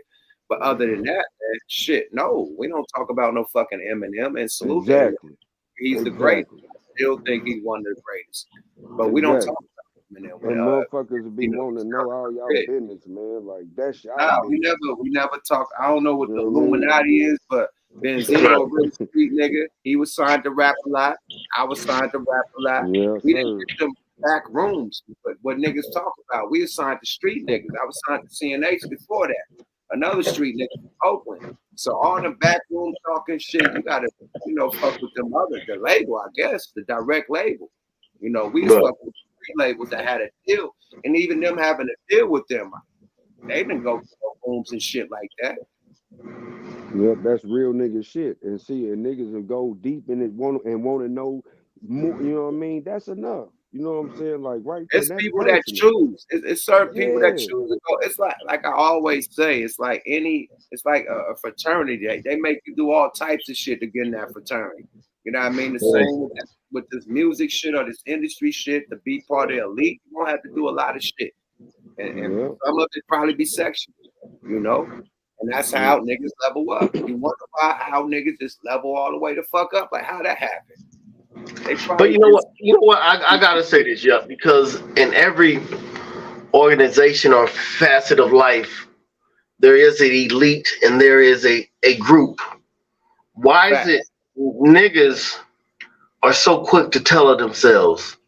When you're in college, some people are in the fraternities or sororities. That's what I and said. they have to do, they have to do hazing. They have to do hazing, and the ones that make it through, they become a part of it. So what we're having right now is the ones who are weak that couldn't make it through telling. You know what I mean? And that's where I don't think everybody should have a voice. Especially if you agree to it. Don't agree to it. You took the words right out. Exactly. And then they want to talk about publishing rights, and then start trying to expose everything that everybody else did, but not exposing what you did. Exactly, and that's why when they think, hold on, were you also butt naked in the bathroom? Right. But because you weren't the chosen one out of everybody in the bathroom, now you want to tell. Right. You know that's not cool with me, man. That's not cool. And for the nigga to say that they got lines with the police and getting shootings and shit covered up, that's some wild shit. He's wild. Bro. Because you know damn well if you would have been chosen to be a part of that elite group, you would have loved every last part of it. You wouldn't be saying shit. That's what I'm saying. Like you wouldn't be saying a goddamn thing. And you know what? And y'all can please look at me. You don't have to single me out. If right now they said, "Hey man, Gooch, we will pardon anything you do to people you don't like. We promise you won't do a day in jail." You don't think I'll go on a free right now? Of course I would. So because you don't pick me now, I'm gonna tell, oh, they called me and they said, you know, I could do what no man, that's weak, man. You know what? And I'm also gonna tell you this. You know how many invites like go to, like LA is LA, right? So you'll go to a club and you have a industry nigga that say he know everybody. Like after the club, okay, we going to Chris Brown house. That's what the day. We going to this person's house. We going to Jamie Foxx's, whatever. Now you probably get to that party and you still don't see what really goes down. You know, it's after somebody leave allegedly, and you know what I mean. Boom, it probably go down allegedly. Now in this rap shit, nobody's forced to do nothing. That's the moral of the story. You're not forced to go to that party. I didn't say nobody put a gun in my head, come to this mansion, and you know what I mean. it's by choice. So nobody put a gun in that nigga head and say stay there. Once you start seeing shit was zesty and fruity and the business went right, you should have exit stage left. Yeah, you can leave. Yeah, you can leave. That's what I'm saying. Like, Titanic, it's right. sinking. Get the fuck out of there, right? But you stayed Bro. there. You woke up in bed. You know, today women you don't started like it. to do things with you and all that, and you was there. Now 5 years later, you mad? Project is over. Y'all been did the project. You still there. You there for like, come on, bro. Like, when is niggas gonna admit what they do? Allegedly. And I think all this shit is, he got some real details with shit though. And hey, a lot of people ain't liking it. Meek Mill is going hard by karate, talking about he ready to crash out. And if a nigga doing all that, man, I don't know, man. That sound like a guilty conscience, don't it? He fainting and all this other shit. You know what I mean? Is that what come up? I mean, Meek, look, you knew who you was fucking with. If you a real nigga, like, you know what I mean? Yeah, I was at the party, you know what I mean? All this other shit, it ain't whatever. You know what I mean? Like, he might be getting tricked. He better have his people check and see what's going on with this lawsuit or everything, you know what I mean?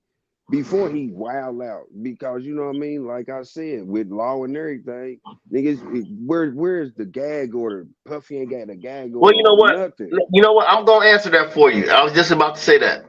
See, people think they doing a lot of snitching right now, right? Right. Well, what about if it's elite?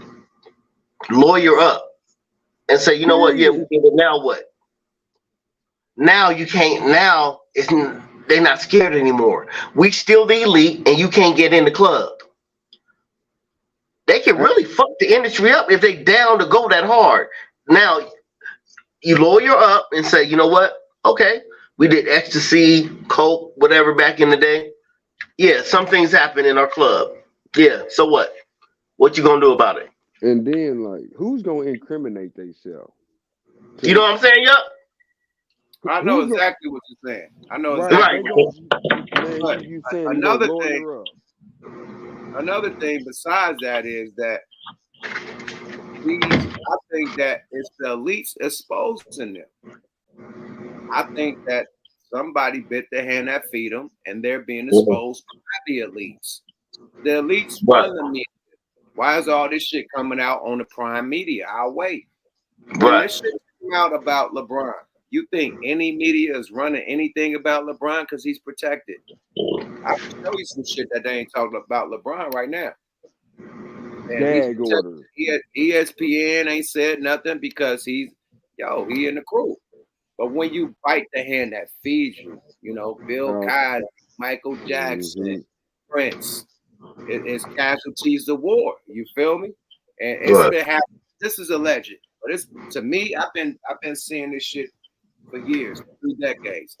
Everybody that bit the hand end up. It's a rapid downfall. It's either prison or death, or whole total decline of their money, their career, and their fucking wash.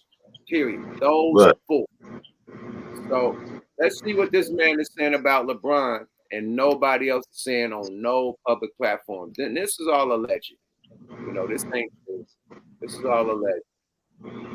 But this is the boy. He works for ESPN. Ain't got fired. Ain't got sued. Like the group said, nigga, why nobody suing? We'll make it simple to start an LLC in 3. Because you protected by the higher ups, so it's coming from the higher ups, allegedly. To me. The bumbling, inept trash heap that was formerly the greatest organization. I don't know how that happened. My bad, y'all. LeBron James have come up. LeBron James and EPO. What's up, world? Welcome back to Charge the Game podcast. I'll be your host here, Chuck. And in this moment, we're going to discuss Chael Sonnen under the same umbrella as Jason Whitlock, Kwame Brown. I've seen their videos. I believe that, like Kevin Garnett, Paul Pierce, Chael Sonnen, I think that they have a real big problem with people. I love Dwayne Johnson. I'm more. Man. Anyway, that boy named everybody. Dwayne Johnson, Nigga, everybody. Nobody talking about The Rock being on steroids, allegedly. Nobody talking about Brian being on steroids. This boy did put everybody out there, and they allegedly using undetectable steroids. You feel me? So, right. Well, being that I will be an expert. I will be an expert in this situation. Everybody knows that I know a lot about, steroids or whatever. So let me first give a shout out to my man Victor Conte, who had Balco Bay Area Laboratory Co-op and now has Snacks, Scientific Nutrition, Athletic Conditioning. When using, EPD, steroids or whatever, there are certain things to look out for, right? And by no means are we saying, the Wonder Twins saying that LeBron James has taken anything, but I'm gonna give you some signs to look out for. Number one, steroids are taken to make you last longer, no injury, that heal quicker, right? So that's one thing to look out for. Another thing to look out for is for hair loss. If you had a head full of waves, or whatever, and all of a sudden your hairline starts going back, that's kind of something you might want to look out for. Once again, we're not saying that LeBron has done any of these things, but I guarantee you this: if LeBron one day goes against the status quo or the elite, they have a story ready for LeBron James. Once again, we at the Wonder Twins are not saying that this is what happened, but if they ever want to come down on you, they will do it. Shout out my 10 hat niggas out there. We spit game too. This all alleged though. You know what I mean? But I had to put out there, like, when you with the sweet, it's like what the nigga said, Jay-Z, who you with? It's really who you with, my nigga. That, like, in the industry, boy, a nigga could know somebody and get a deal quicker than a nigga being super talented. A nigga could know somebody and get a deal, a job at the record label than actually a motherfucker coming from college and really knowing, or actual motherfucker from that had a record label independently actually coming out. Somebody don't know no shit. They're gonna use that independent nigga to put them on, you know what I mean? So at the end of the day, man, it's about who you with. You know what I mean? That's business shit. That's why you got fraternities and shit. They all know each other. They all help each other, put each other on. Same with the label execs. They all know each other. Same with the big heads. They all know each other. They all, you know what I mean? Like, you heard Steve Stout interview. How many niggas he put on was beefing, and niggas still had Reebok deal. Like Jay-Z and 50 beefing, and they both had Reebok deals. You know why? Because money talks and bullshit walks. Period. Boy, and like that, man, right? You can't say nothing else. Man, at the end of the day, man, I think that it is an elite. It's always been. It's an elite over America. I think the motherfucking president is a puppet. The government is puppet. So You know what? But I don't have a problem with it. I think it's cool. I mean, and the reason I don't have a problem with it, because at one time in my life, I was a part of a certain situation. My god brother is Iron Mike Tyson. It's a lot of things that he was able to do, and he brought me along the way that I was able to do. You know what I mean? Yuck. I'm not saying he's a part of a group, but when you start making money for industry, for companies, it's a lot of things Yuck has done that he wouldn't have done just being a regular kid from the Ville. He's traveled the world. He's seen things that the normal person hasn't seen. When you become affiliated, I've been on tour with Puff. I ain't never seen. I seen Puff have the biggest, the baddest bitches, the livest shit going down. I went back to my hood popping fucking Moet in the projects. Niggas didn't know what Moet was in '95 when I came. Niggas was drinking Hennessy. I came back with Moet bottles. Literally, had niggas in the hood popping champagne. I got that from Puff. Puff always had the livest parties, the livest what this shit called the Howard homecomings. The live nigga Puff had the livest homecoming parties, all that shit. So that's all I know that from. Period. When I first met the nigga, when it was at Jack the Rapper, you know what I mean, Rhyme and Reason. Right. In Miami. We at the swimming pool. We in Orlando. We ain't in Miami. Orlando at the swimming pool. So people supposed to be shirtless, be shorts on. But yeah, he out there by the swimming pool. Like, yo, I heard about y'all, shorty. And then he put us on a fucking tour right after that. Right. Right after he met us. Put us on a fucking tour and did Satisfy You with R. Kelly, Frida Kales.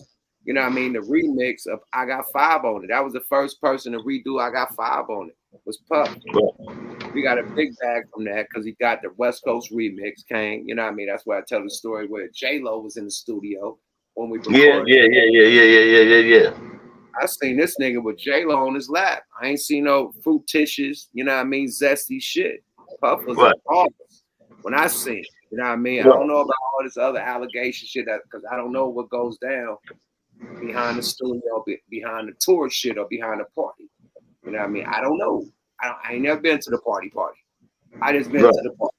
You feel me? Right.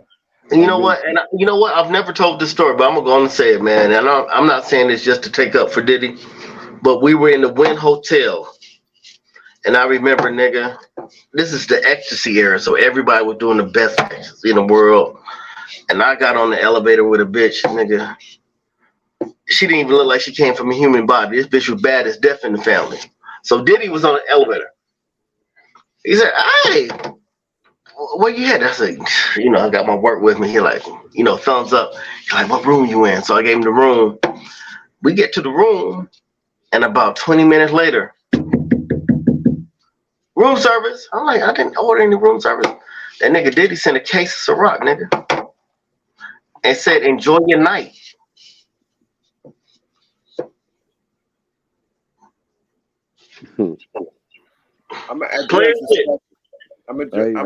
That's bullshit. Hey, I've been to a Jackass party in Orlando. Hey, I ain't even got nothing to say, bro. Without telling your cool like that.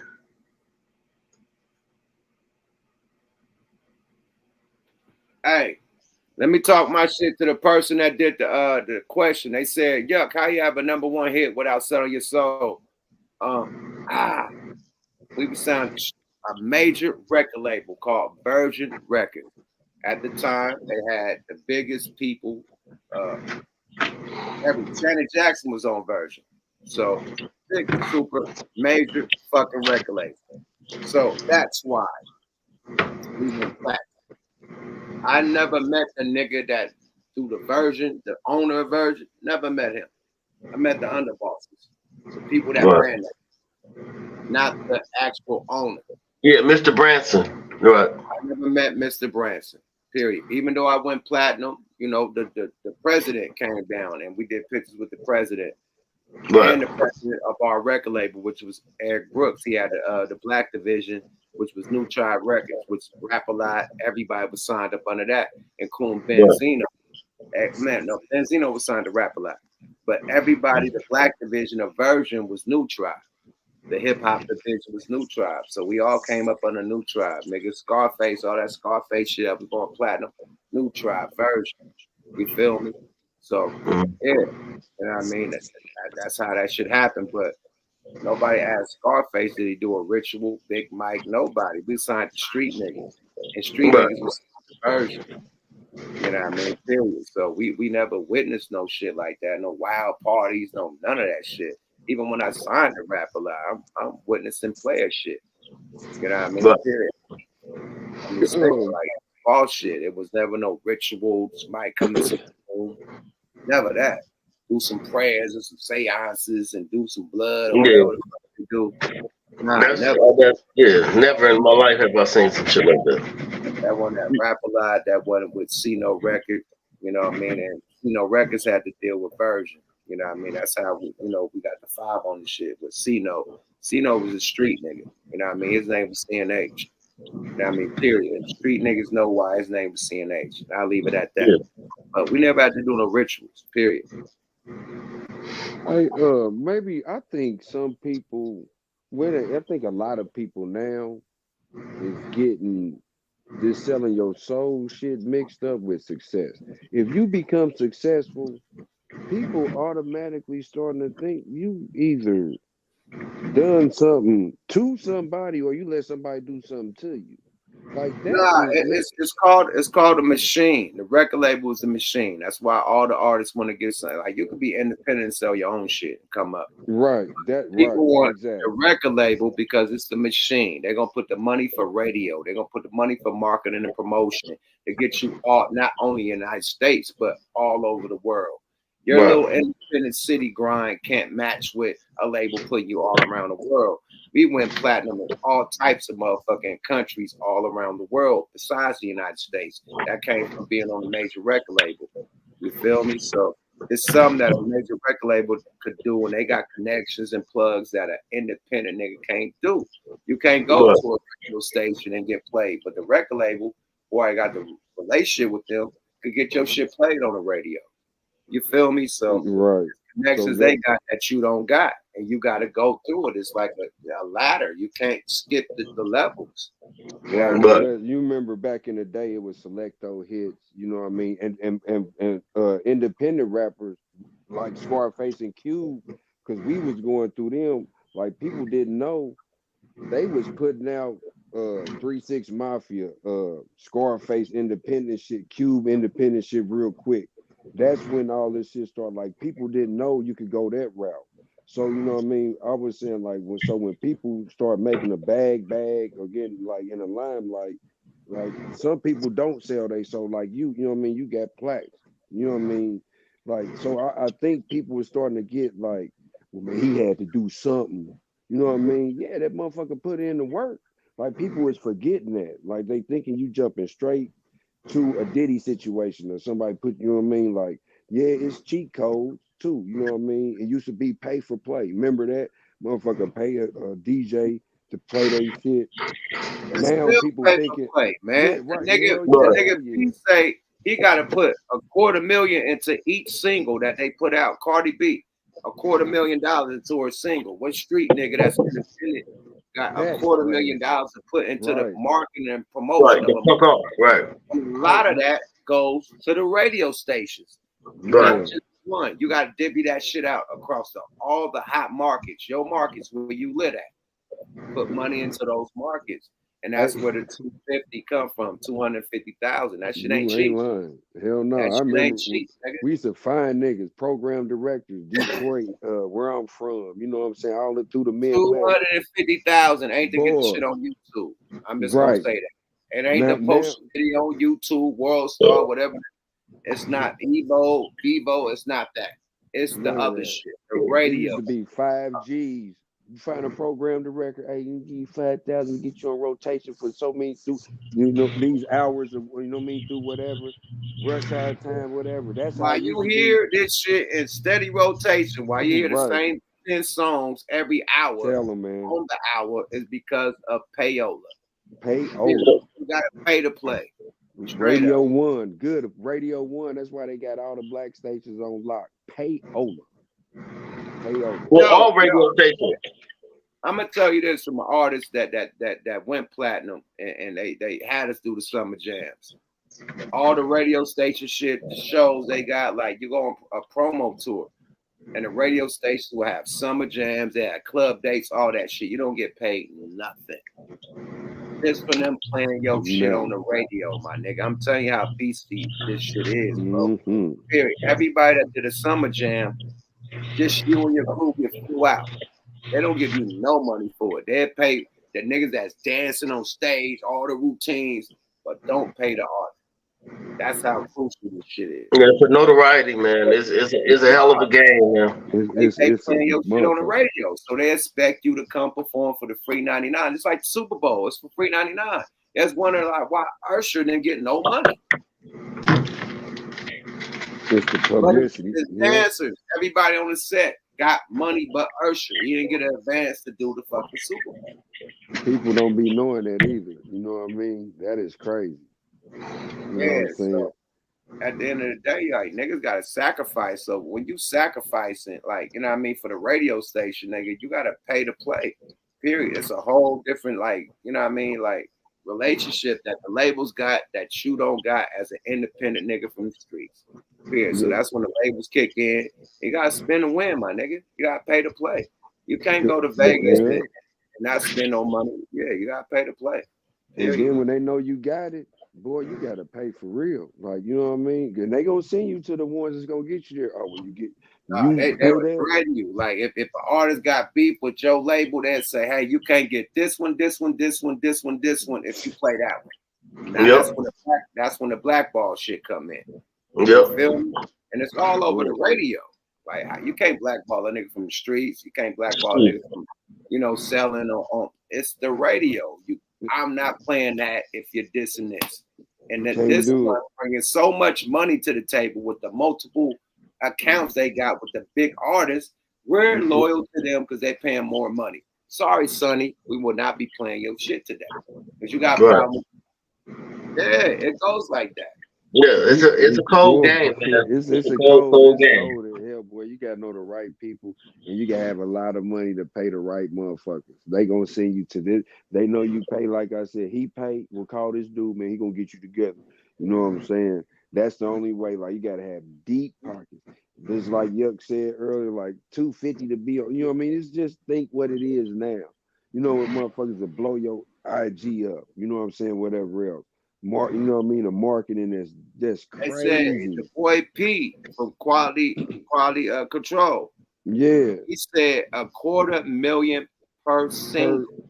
And look, not per album, per single. You know what I mean? He had Baby, Migos, and who else? A few motherfuckers. And when he said that, you can see it in his face. He was thinking about it like $250 a single, and that's bumping people. So he's bumping other artists that's already out to make sure, Baby, Migos, we hear these motherfuckers 17 times a day. He just dropped that iron. That 250. You know what I mean? Yeah, but I think the biggest investment he made was getting Drake on the Versace thing. No, Drake did that for free. That was no investment. Drake did it for free? Drake hit a hot shit. And that was the mixtape days. So Drake hit a hot shit and he was doing his mixtape shit, rapped on it for the free 99. And then, that changed their life right there. He didn't pay Drake to get on that. Drake got on that for free. Drake get on a lot of shit for free. If it's hot, he'll drop a verse on that bitch. You never know. He know the kickback is gonna be. That's what I'm saying. Like when it's that free, keep Drake relevant.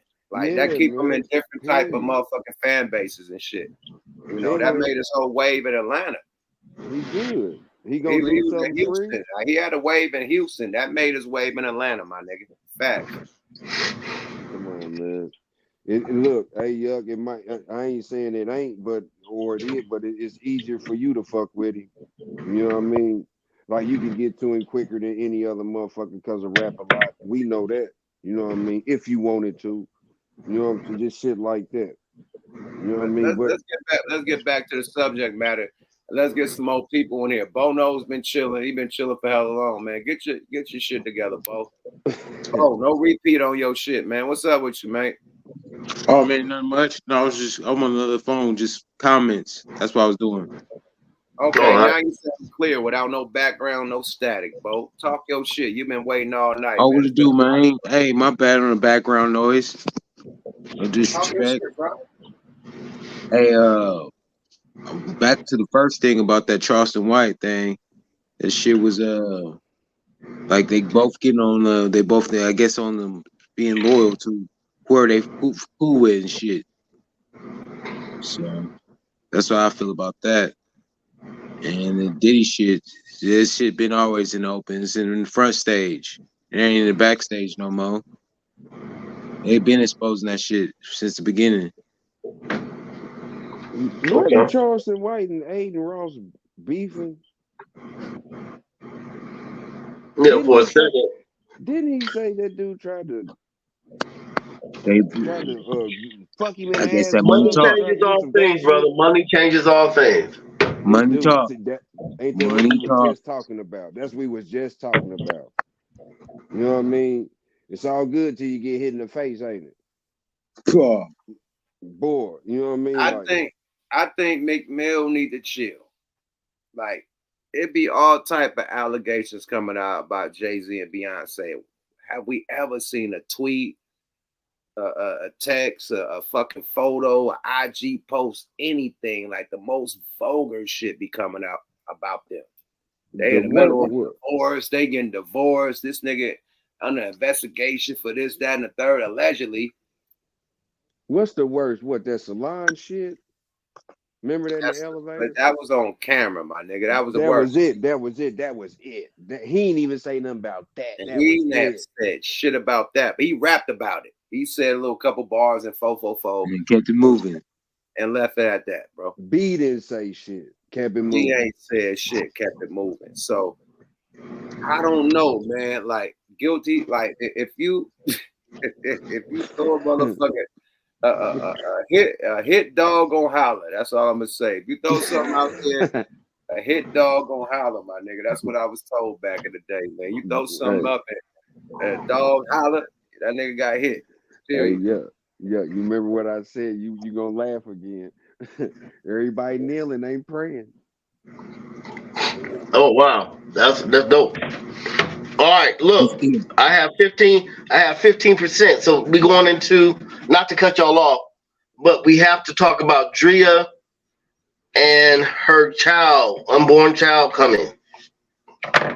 What Jaylen Brown from the Green. Jalen Green.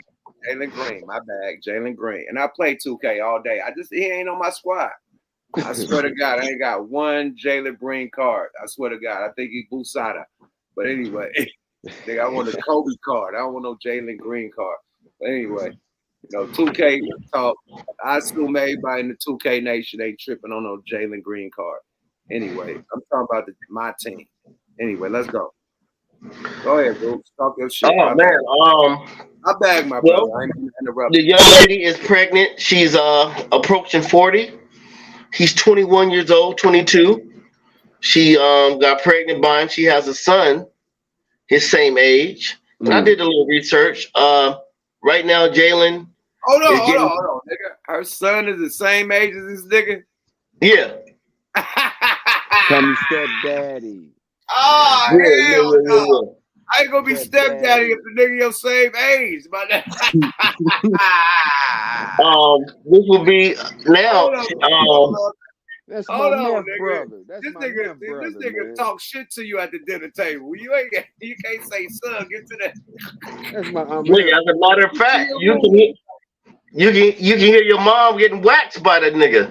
If you come in certain parts of the house. So that's the wildest, my nigga. They How playing the fuck 2K is together. the son old as you, nigga? That's crazy. He has a son his same age. He's getting 18.4 million a year. Next year, if he renews his contract, he'll be looking to make about 40.5 million a year. But don't say what he got signed for, because all the niggas in the Celtics had a lump in their throat. Like, he, out of everybody, he got 200 million, right? Yeah, he got a big bag. Now, here's the thing. Allegedly, I don't know. Somebody in the chat name what this nigga got. I swear it's like a 200 million, some crazy shit like that. I mean, I think with endorsements and all that, but next year he'll be looking to make about the Celtics. They gave that nigga like he played for the Houston Rockets, man. Who? He played for the Houston Rockets. Oh, I thought we were talking about the Jaylen Brown. No, we're talking about Jalen Green, special ed looking kid, curly hair. My bag. Jaylen Brown from the Celtics got 200. My bag. That's He got the bag. Yeah, he got the bag. Now, here's the thing, man. High moment. You see me drinking and smoking. My bad. Yeah, niggas her age don't want her. Now, we've all been young and it was a fly thing and hit older chicks, but not have to pay the bitch. Like, Jalen Green, if you're watching, you need to play with her as rough as you can. Like, that's a point guard. That's a point guard for the Rockets. Yeah, he's like a point guard and shooting guard. Yeah, he's a very talented young kid. Tall ass point guard shoot. Yeah, he's a shooting guard. Yeah. Oh man, I don't know what to say, man. Like this It's isn't a fucking trap. Do you think these old females is trying to trap these niggas? Like they just now start dating, my nigga. The ice ain't melted off the cake. They just start dating. Like, listen, I don't know. Somebody tell me. I know this shit is brand new. Not on that. She got pregnant on the instant. A high risk. I don't even think it's over a year. I don't even think it's over a year, my nigga. She got pregnant instantly. Like we just heard about a months ago, just hooking up with the nigga. And then now the new tabloid, she already pregnant. This shit happened quick, my nigga. Hey, my nigga. Am I lying? We just heard about her linking up with the nigga. And we like, oh, that was some old, you know what I mean? Old bitch, you know what I mean? Plotting on a young, you know what I mean? Nigga, woo, woo, woo. And then the pregnancy shit pop out. So that was fast. Now, you can't knock the bitch hustle. Hey, you a P, right? It's all about the P shit. You can't knock the P that's behind her, coaching her, and telling her directions. That nigga needs to go find a building where the elevator doesn't work. That nigga said the same year. That was quick, my nigga. Like, that's a play, my nigga. That's a play. Hey, man, shit. The next one is the wedding ring. What she do that? Oh, she got the nigga. It's She get a tattoo his name on him. But look, what I'm gonna tell you is that the wedding ring is just important as the motherfucking baby. The baby. She got a baby with the nigga. The wedding ring ain't shit because you can get divorced next year. That baby gonna keep you locked in for 18 years. That's and that it. keep a child support system coming from this nigga for 18 years straight, no matter what. If you go to college, you gotta pay for that too. So hey, she got walked in. Fuck the wedding. She had the baby. She ain't gonna get married. She ain't gonna get married. She ain't got to. And then check it out. She old and she might be high risk with the pregnancy. That bitch 40, my nigga. Like you don't have no babies after through. Some women like they get lucky and you know what I mean. So they gonna take her eggs out and give it to a donor, nigga. Like shout out to Brad. They gonna do something. They gonna make it happen. That nigga need to go. Hey, that nigga needs to go find a building where the elevator's broken. Hey, and do what you gotta do. Nigga, how the kid gonna come out and your uncle, nigga, 30 years old already, nigga. Your uncle 30. That's your nephew brother. Your uncle 32, nigga. Like, no, your brother 32, nigga. Your brother 32. That's your nephew brother. That's your nephew brother. Nephew brother. Nephew brother. Okay, so let me see. I mean, I did a little.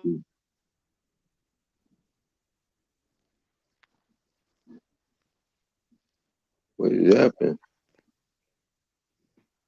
Oh, hold on. Jaylen Brown. That's why I thought about Jaylen Brown, because he dating the old bitch too. You know he dating up. Man, thank you, Jack. These streets, man. This nigga said, look, Jaylen Brown is 26 from the Celtics dating Bernice, nigga.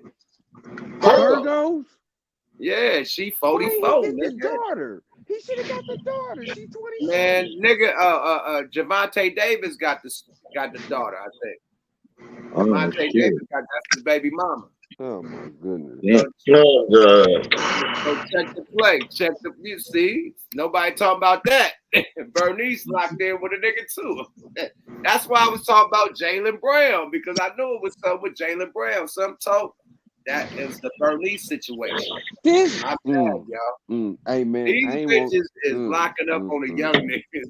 And they game goofy because they see these bitches as legendary IG bitches and they tapping in, period. Well, I don't want nothing old but some money. You hear me? Nah, nigga, them bitches still look bad. Them surgeries got them bitches look like they 23. Sorry about that. They look better than the young bitches. Hey, you can sit there and look good. You can sit there and look pretty. Yeah, you can sit and look pretty. You see Bernice, nigga? Yeah, she's bad. Oh my god. Nigga, any nigga will have Bernice right now. An old nigga, young nigga, middle nigga. Hey, any nigga. What's she doing with that box though? 54. What's she 54 Bernice, nigga tapping in. Sorry about that. Man, she can that look bitch good. still look like she 19 years old. She got the baby face. She got the smooth little skin. That's what's up, yeah. Until the bitch gets slices in her neck and look real old, because the old bitch get the little slice, little tiger, Thundercat slicing their neck. You Hey, see all the man. little slices, and they get the wrinkles in their hand to start looking like the Crypt Keeper. Until she start looking like that, my nigga, she's still a baddie, my nigga. Sorry about that. Hey, that's what's up though. But what's she doing with that motherfucking box down there? That good snatch. If she ain't giving up that snatch, them Nigga, boys is young. Bernice ain't trying to have a baby at 44. She Bye get money. bye. That's Man, that baby will die. That baby gonna die. And that nigga gonna get tired of her sitting up there looking good with that tight box not being used. Ain't nobody, he ain't hitting that motherfucker like she young, like he 26. You feel me? She's sitting up there looking like a trophy, pretty as a motherfucker, porcelain, She bad, ain't gonna have shiny. another baby, nigga. Her daughter fucking No, with sir. Devontae No, Davis. sir. Her And daughter got a baby by Devontae Davis. They locked in. She gonna carry them eggs for Jalen. Jalen got, and look, he 26. He all these bad young others. Now Bernice is bad. You feel me? Like, come on, man. Like, nigga, you a Old hooper. Thundercat. That's an old Thundercat, my nigga. They ain't even Yeah. called the baddies Wow. is called Thundercats. That's the Where the Thundercat, young ones my at? nigga. That ain't Where cool, the but that's young a Thundercat. Where the young Thundercats? Like her Nah, daughter. you ain't got a young Thundercat because you got that's a kitty cat. The Thundercats is the old bitches that's bad that got a legendary swag to Man, them. them bitches are mountain lions. Now, Cougar is an old ancient bitch. The bitch And that's them motherfuckers stand on business making millions off their image. Yeah, that's a Thundercat. Sorry about Them is that. Eartha Kitt's. That's the motherfucker. Mark is darling. Old school Thundercat. You know what I mean? Telling you. But the thing, Hey, man. is they fucking though, yuck. Yeah, they is. That's why they locked in with these niggas. That's why Bernice how is with long, Jalen though? Brown. That's why the other Jalen, who else? What's his name? Jalen Green. Jalen Green is with the other bitch. Period. You Old know bitch. what I'm talking about. Them old Hey, bitches that know how to cook. Bitches Yep, that that's know it. how to cook, my nigga. I'm sorry. They gonna be These young bitches, in 2 more years. That's all they gonna have to do is cook. these young bitches ain't had no kids before, so they don't know how to cook. You need a nurture, man. These young niggas need a bitch to nurture, man. Period. That's what It's they both doing. ways, fam. That's why these young bitches like us older niggas too. You feel me? My wife You know what I nourished mean? me, my nigga, but the business is me. The nourishment. Yeah, but you married. Yuck is different, man. Right. That's They why young, niggas man, lock like- in with a bitch to get that partnership, that nourishment. You know, we You handle know the what they business. say but about dudes, man, that's young. They want a mother figure if they got an older woman. It's vice versa with a young with an older man and a young woman. But with a young man and an older woman, they saying, oh, that nigga need a mama. You know what I mean? All that old shit. You know what I'm saying? the We Lord- see the beauty in her. You know what What I the mean? Lord Hey, pimping? hold on. I What gotta the say Lord this. pimping? What the Lord pimping do to Michael Jordan's son? I'll wait. Boy. Yeah. Strung him out, did she? Hey, I gotta say this, man, because I love y'all. I'm in LA right now. I'm in Inglewood visiting my family's home, and there's children in the house. So I came out to the garage. I'm actually in the refrigerator right now, so I could get some light, so I could be silent. But I want to say I love y'all, and I have like 2%. So Yuck, I know you're gonna hold it down. Bo knows, and everybody know y'all gonna hold it down. I'm gonna deactivate. Hold on, let's put the drinks up and full deactivate. No, but hold it down, Yuck. Hold it down. You don't have to end the thing. Boom. All right, man. I love y'all. I'm at 2%, and I charge everything. I love y'all. You Wonder Twins. Thanks for the cash apps. And Yuck, happy birthday to your son tomorrow. Everybody wish Yuck's son happy birthday. Send cash apps. Make sure y'all take care of him. All right. Tonight, I'm about to wake this nigga up and turn him up. Peace. I love y'all. Later. My son's Everybody birthday hit was that group yesterday. 5150 cash app, man. If you enjoy the conversation, make a donation, man. We come to the table when it's able. You feel me? But let me say, it's no smoke a lot radio tomorrow. My son's birthday tomorrow, so we taking a day off. You know what I mean? To celebrate with my son. About to turn up with my youngin. He turned 18, so yeah, man. About to turn up for the young That's kids. what's Man. up. Happy But, birthday. Other than that, man, we're gonna be right back on the clock next week. You know what I mean? With What the Fuck Weekly. You know what I mean? Fucking Wonder Twins and Smoke a Lot Radio back on the clock, man. So we continue to give y'all good content, and we thank y'all for everybody for tapping in. Let's continue the dialect. What you was talking about, my brother? Before I'm gonna post one more shit too before we get up out of here. But talk your shit about the old heads. trying to tap in with the young niggas. No, it's just, you know, like, even it ain't nothing bad, you know what I'm saying? But if like, just for the sake of argument, like these young niggas, like Jalen Brown, like you said, Bernice ain't gonna want no more kids. Like, you know what I mean? Like, how optimistic is he about the future with her? You know what I'm saying? Like, can he grow old with her? You know what I'm saying? And then when he gonna get tired? When she gonna be content? Both of them. You know what I mean? Dre about to have that baby. You know what I mean? Well, And just like, it's like a Kardashian thing. It's arm candy. So the celebrities want to have some arm candy for right now, bring celebrity, and bring notoriety, and then they dip. You know what I mean? I think a lot of this should be public PR stunts. But for a bitch to get pregnant, that's not a PR stunt. She locking down. That's a peace stunt. Somebody told that bitch from a Pete perspective, like, hey, fuck the ring, get the baby. And she activated and got the baby, nigga. I'm just saying. And look, you brought up the from a Pete perspective. Yeah. She's been around the corner a few times, nigga. Somebody in that bitch ear, like, oh, you got him? Fuck that ring, nigga. Get the baby. And the baby gonna bring a ring. Booyah. You brought her up. You brought up Lars and Lil Jordan. You know what I mean? You know what I mean? She tried, didn't she? She tried. I watched their podcast, and she was asking this nigga about money plays and all types of shit. What we gonna do? I'm gonna go real estate. We gonna buy. What? I like to go on trips, and I like to have the biggest bag. And what bag we gonna buy for this next trip? And then talking big money shit. Like, what's the next ring you gonna get me? What's the next watch? Like she's milking the nigga on the podcast, and he's gang like, ha ha ha.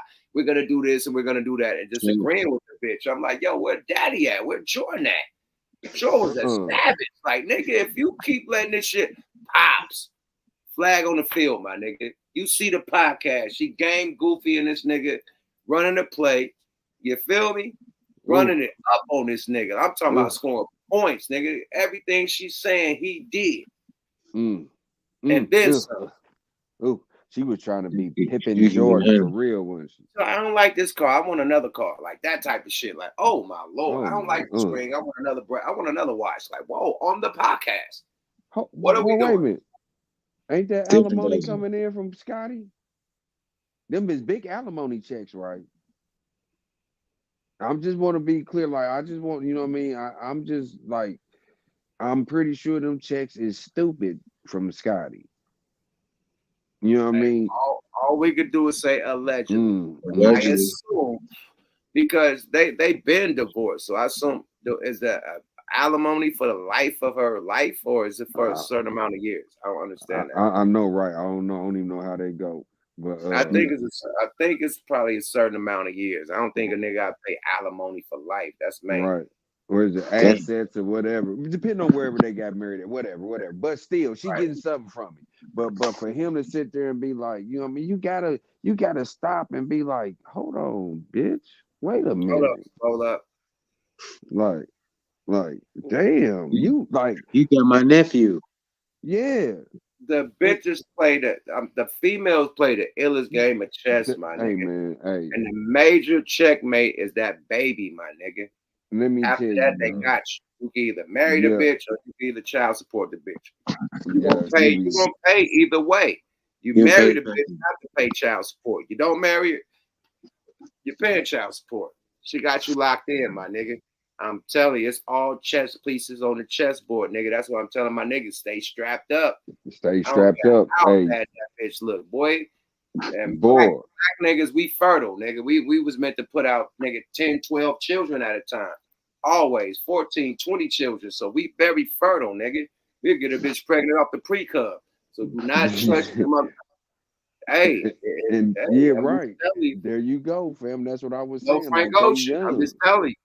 Like we in a sex class, like a sex education class. Come on, man. It could get a bitch pregnant too. They young too. And you know what I'm saying? And like these chicks is at the end of their shit. They at the end of their shit. You know what I mean? Almost teeter-tottering at the end of their shit. You know what I mean? That hot class is coming. That men on pause. That menopause. It's coming. That don't mean Nah, no. them niggas doing this shit. The ball players doing it for social status. Now think all the ball players that got like a celebrity chick, like some type of bad IG chick, some type of bad singer. Like think of Rich Paul. That nigga got Adele. Adele. That's the standard, my nigga. Rich Paul got Adele, nigga. Brit, and she from England. She ain't no regular white bitch. He got a transport. He got an immigrant. Immigrant. A rich one. You know what I mean? She up under the queen. God damn it, shit. Go rich Paul. Come on, man. Yeah, you right. It's a standard being set, and they ain't setting one. So look at the younger dudes that ain't the big dogs that could do that. They gonna get the internet chicks. You know what I mean? So it's just a standard. Like Carmela Anthony had Lala. It's a standard, bro. Like it comes with it. Like look at Grant Hill. He had Tamia. Tamia. We ain't heard from Tamia since. She was putting out music with Quincy Jones. I got Quincy Jones plaque on my wall. We ain't heard from Tamia since. Right. Grant Hill locked her down, and ain't nothing foul about neither one of them. Nothing. Man, listen, nigga, we barely get shit from Sierra because of her situation, right? Come on, man. Just now start putting some music out. Future keep poking at her too. You know what I'm saying? That's why she had to put some music out, nigga. Like to respond. Like, come on, dance moves and shit, everything. Like, she ain't gotta do it. She ain't gotta lose. Wilson locked her down. So it's a standard, my nigga. So we can't be like mad at niggas following the standard. No, hell no, man. No. It's just like hell no. Especially like it's their choice, and they ain't pick no ugly old motherfuckers either. But the thing is, like, what, like, you really think they gonna have a future? You gotta pick better. You just gotta pick better, bro. Like Cameron and Mason, you gotta pick better, my nigga. Like that's just a run through. That ain't a lockdown. That's something to do, man. Like, if you on that type of level, that's a run through. That ain't a lockdown. You gotta pick better. Right. She would be called a lifer. Bernice and them like they'd be lifers with me. We'd be cool in the motherfucker. You know what I'm saying? A cool homegirl. Like, yeah. Come on, not a wifey, my nigga. Like a wifey gotta be wifey, man. That'd be like a side piece. That'd be my side piece on the side. OG. That's where you go get the meals from. You know what I mean? Little bitches can't cook. The old bitch can cook. You know what I mean? You get a Sunday meal over there. Right. And you can look at the daughter in the meanwhile. You know what I mean? Shit, you got the best of both worlds on a good Sunday. And you ain't there forever. I'm not wiping. Come on, I'm not wiping that up. I'm not having me neither. Me neither. That's work. Like what Gilbert Arenas say, that's the work. That ain't the wife, my nigga. That's the work. And you got badass work. My nigga. And then look, the work, my nigga. Period. And look, you got niggas like Gilbert Arenas on TV, like openly saying he know 4-5. Now, whatever a motherfucker do, you already know. But now you got somebody openly saying, I know 4-5 niggas smashed her. Even you know that, but then you hear somebody else say it. Then you got Scanlon that used to play for the Cowboys. I was married to the bitch for whoopty woo woo woo. Even before him, loving hip hop, flavor of love. Like, oh.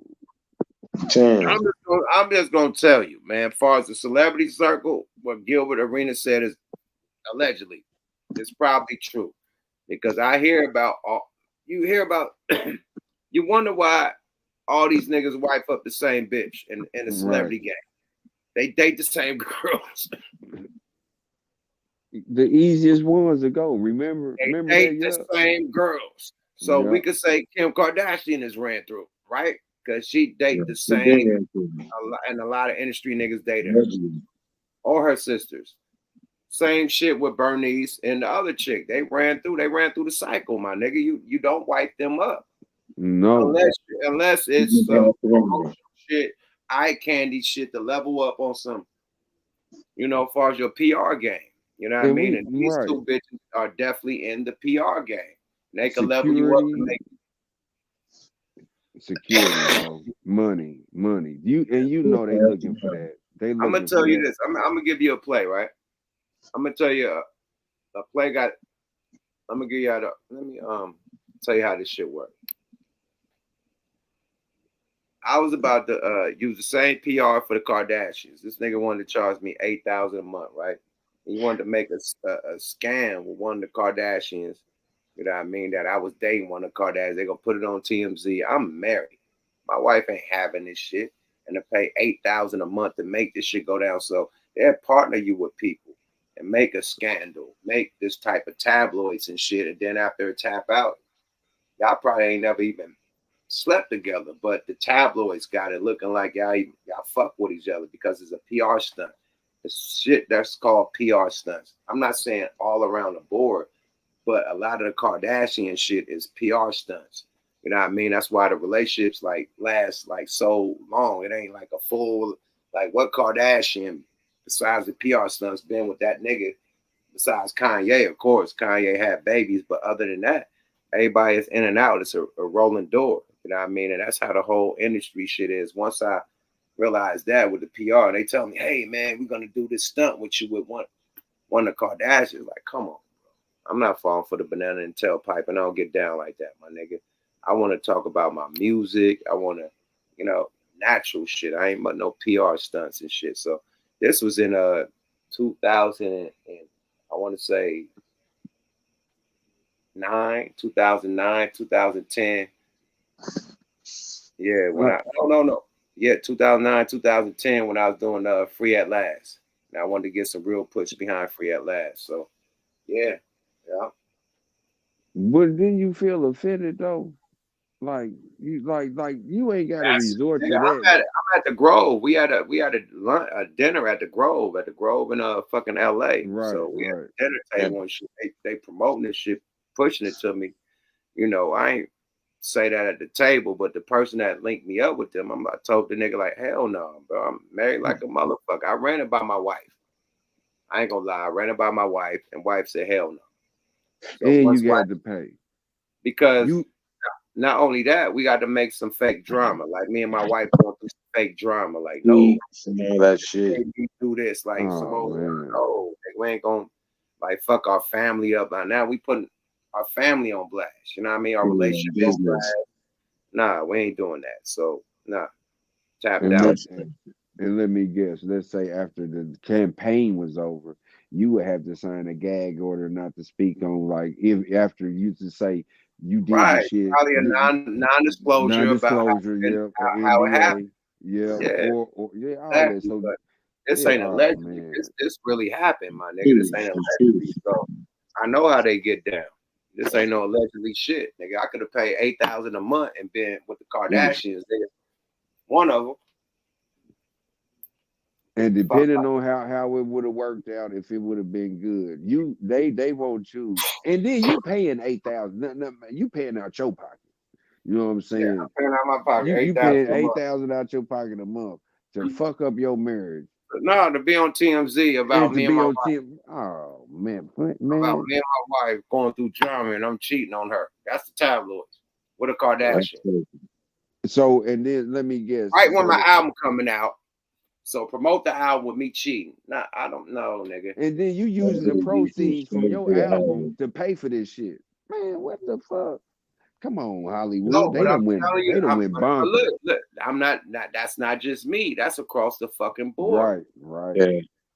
I'm on a lower level. Now they charge these other niggas hundreds of thousands to do that. I was on a low level. I had to plug, nigga. They charged $10,000 a month. I got the $8,000 because I knew a nigga. And then look, just like I said, say you would have done it, then you would have been good. Like they probably would have went up monthly because now you getting traction. Now I had to lock in for 6 months up front. Ooh. That you know how that was for people that don't know. That's let's see if it worked. 60 bands. 6 months. 60 bands up front. Like, no. Whoa. They want it up front. per month, but it add the 60 bands per month. Right. Oh my goodness. Wow. So I tapped out on that. But imagine the niggas that's saying yes. And look at all these celebrity Not just the Kardashians, but all the celebrities. Look at all these celebrity rapper hookups that just here and then they ain't there no more. It's here, then it ain't there no more. This one is with this one. It ain't there no more. This one is with this one. And it's always when the album come out, they movie come out, they special come out, whatever they promote, they in a super relationship, right? And it's all over the tabloids. You see cameras like, nigga, we go out all the time. What camera is following us on the go out? From the walk of the car to the walk in the club to the sitting at the table. No, that's people that you got taking pictures of you. Unless the people watching you. When nobody know what car you in getting out, nigga. Somebody saw you step out like right when the car came, like they knew that was your car. Fuck out of here, nigga. See you, right, man. Footage of you pulling up, hopping out the car, then oh shit, now the paparazzi come. Now you in the club. Paparazzi can't get in the club, but paparazzi can't get in the restaurant. How you got table pictures of you and a motherfucking intimate at the table? That's from the PR. They had the table with them. Boom, boom, chi-chi. They hopped out the car with them. Chi-chi, boom, boom. Nigga. Yep. Send it right to the news outlet. Send it right to the boys. And it's litty in the city. But the niggas say it take $250,000 to do a single. And what did we hear about with these female rappers? They all had relationships, right? Cardi B, Cardi B with old boy, right? Yeah. Fucking Nicki Minaj with Meek Mill, right? Yeah. Name the other artists. Megan Stallion with other boy, right? And you know so they all had relationships with their album coming out. And then they not with the nigga no more. She ain't with Megan ain't with Tory Lanez no more. Allegedly, like, come on, man, that shit is PR stunts. Period. All it. Kanye the same way. You know what I mean? Like it's all, even the controversy, then the album come out. You know what I mean? All that shit is rollouts, my nigga. All that shit come with rollouts. What they call? Come on, man. Like that's music lingo. You know what I'm saying? Like all that shit come with the rollout. The rollout come with a bad bitch and some tabloids about what you and the bad bitch did. Then the album come out. Period. And what you say, that's the first 6 months of it. Depending on, you know what I mean, and everybody's in from your ad campaigns, from the radio to the TV, internet, IG, all that. That 250 ain't just on radio. That's all PR promotion on every social media outlet that's hot, that's banging. Media takeout used to be. That's how they used to get all. How do they find out about everything, my nigga? I hang out with celebrities all day. The shit that we do ain't being reported unless you report it to a nigga, unless you say, hey man, we did this, we did that, unless you bring somebody to actually look at it. How are you getting the insight? Like every time something go down with a celebrity, we hear exactly what go down. How you know? Right, that's why somebody's reporting it from their camp. What's personal to you know what I mean? How we hear about every nigga that's getting out of jail? They got the camera right there when the nigga got out of jail. That's from the camp. We didn't know the nigga, we didn't know what time the nigga was getting out. And you in the circles, like I said, like you be sitting with certain other rappers. You know what I mean? The camp said, hey, be here at 3 o'clock. We're gonna be at this entrance right here. Have your cameras set up. As soon as the nigga get out of jail, the cameras are set up. Nigga, you know what I mean? Entrances and exits out of jail, nigga, out of prison. Nigga, you know how confused I get just for trying to put money on books, nigga? Going there personally, how big that shit is, and for the camera crew to know exact the door that they coming out. Oh, that's arranged, my nigga. You can't just guess the door in a big ass prison that's hella big. You can't. Sorry about that. All that. And you know firsthand, Famo. You know firsthand. How have you ever went to a prison or a fucking county to go put some money or visit a motherfucker? Have you ever did that? How hard was that? Did you know where you was going? What was the exit? Where the park? All that shit, nigga. You don't know none of that shit. And for a camera crew to know exactly where the prisoner is coming out, nigga, that's playing. And the time. Sorry about that. Period. Bo knows you tapped out. Yeah, my bad. My signal went out. Oh boy, tapped out too, man. What, it's snowing out there with y'all, nigga? What y'all doing out there? No, my shit is it's all good. I'm in Arkansas. My shit good. It's just accident went off. But shit, boom, it's all good, man. Since everybody exit stage left, include my motherfucking host, we out this motherfucker. Another episode of Wonder Twins, man. Thanks for tapping Appreciate in, it. bro. Appreciate it, yo. Salute, man. Thanks for tapping in. One mind. Wonder Twins deactivate, man. We done talked a lot of shit tonight, you know what I mean? Talked a lot of shit, swallow and spit. You feel me? Salute to my twin. You know, Goose the Great, low percentage on the Metro. You know what I mean? Get your motherfucking phone game up, man. Hey, hit the motherfucking cash apps. We gonna get Gooch an iPhone, man. The Metros and Obama phones and shit ain't working. You did, yada. Fucking with y'all. Those are jokes, man. But every battery, the worst battery is the iPhone, nigga. That run out the quickest. So I know Gooch got that good iPhone, man. Salute to Gooch. And yeah, we're gonna keep this shit going. Next week, you know what's going down. Wonder Twins, What the Fuck Weekly, Smoke A Lot Radio. Appreciate y'all for tapping in. And thank you, you know what I mean, for the Cash App. Salute the Scorp D's, you know what I mean, Regime Mob, you feel me? And I see y'all this weekend, the Loonies. We coming to the Northwest, man. My Seattle niggas, man. You know, we're gonna be Everett, you know what I mean, on Saturday, and then Spokane. We're gonna be on Spokane on Sunday, man. So everybody show up and show out, man. Looney's March Madness tour coming to a motherfucking city near you, Turbo. You feel me?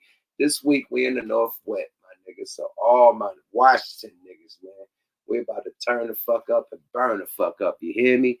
And hit them likes and subscribes on the way out, man. Get some of that merch on smokealotrecords.com. Get the new music, all the shit you need to get in tune with. You feel me? And yeah, appreciate everybody in the chat, man. It ain't no us without y'all, man, period. So thanks for tapping in. Y'all could have been doing anything in the world but fucking with us tonight, Dynamite. So we appreciate y'all on the late night. Vampire, Yuck Letterman, Gooch Letterman style the game, man. Wonder Twins deactivate, man. Everybody put their drinks in the sky, and we getting the fuck up out of here. Yada, boy. Hit them likes and subscribes on the way out. And hit the motherfucking donation if you like the conversation. We love y'all. Seattle, motherfucking Everett, Spokane. I see y'all motherfuckers on Saturday and Sunday. We turning up and burning up, nigga. Yada, boy. Bye-bye now. Wonder Twins deactivate.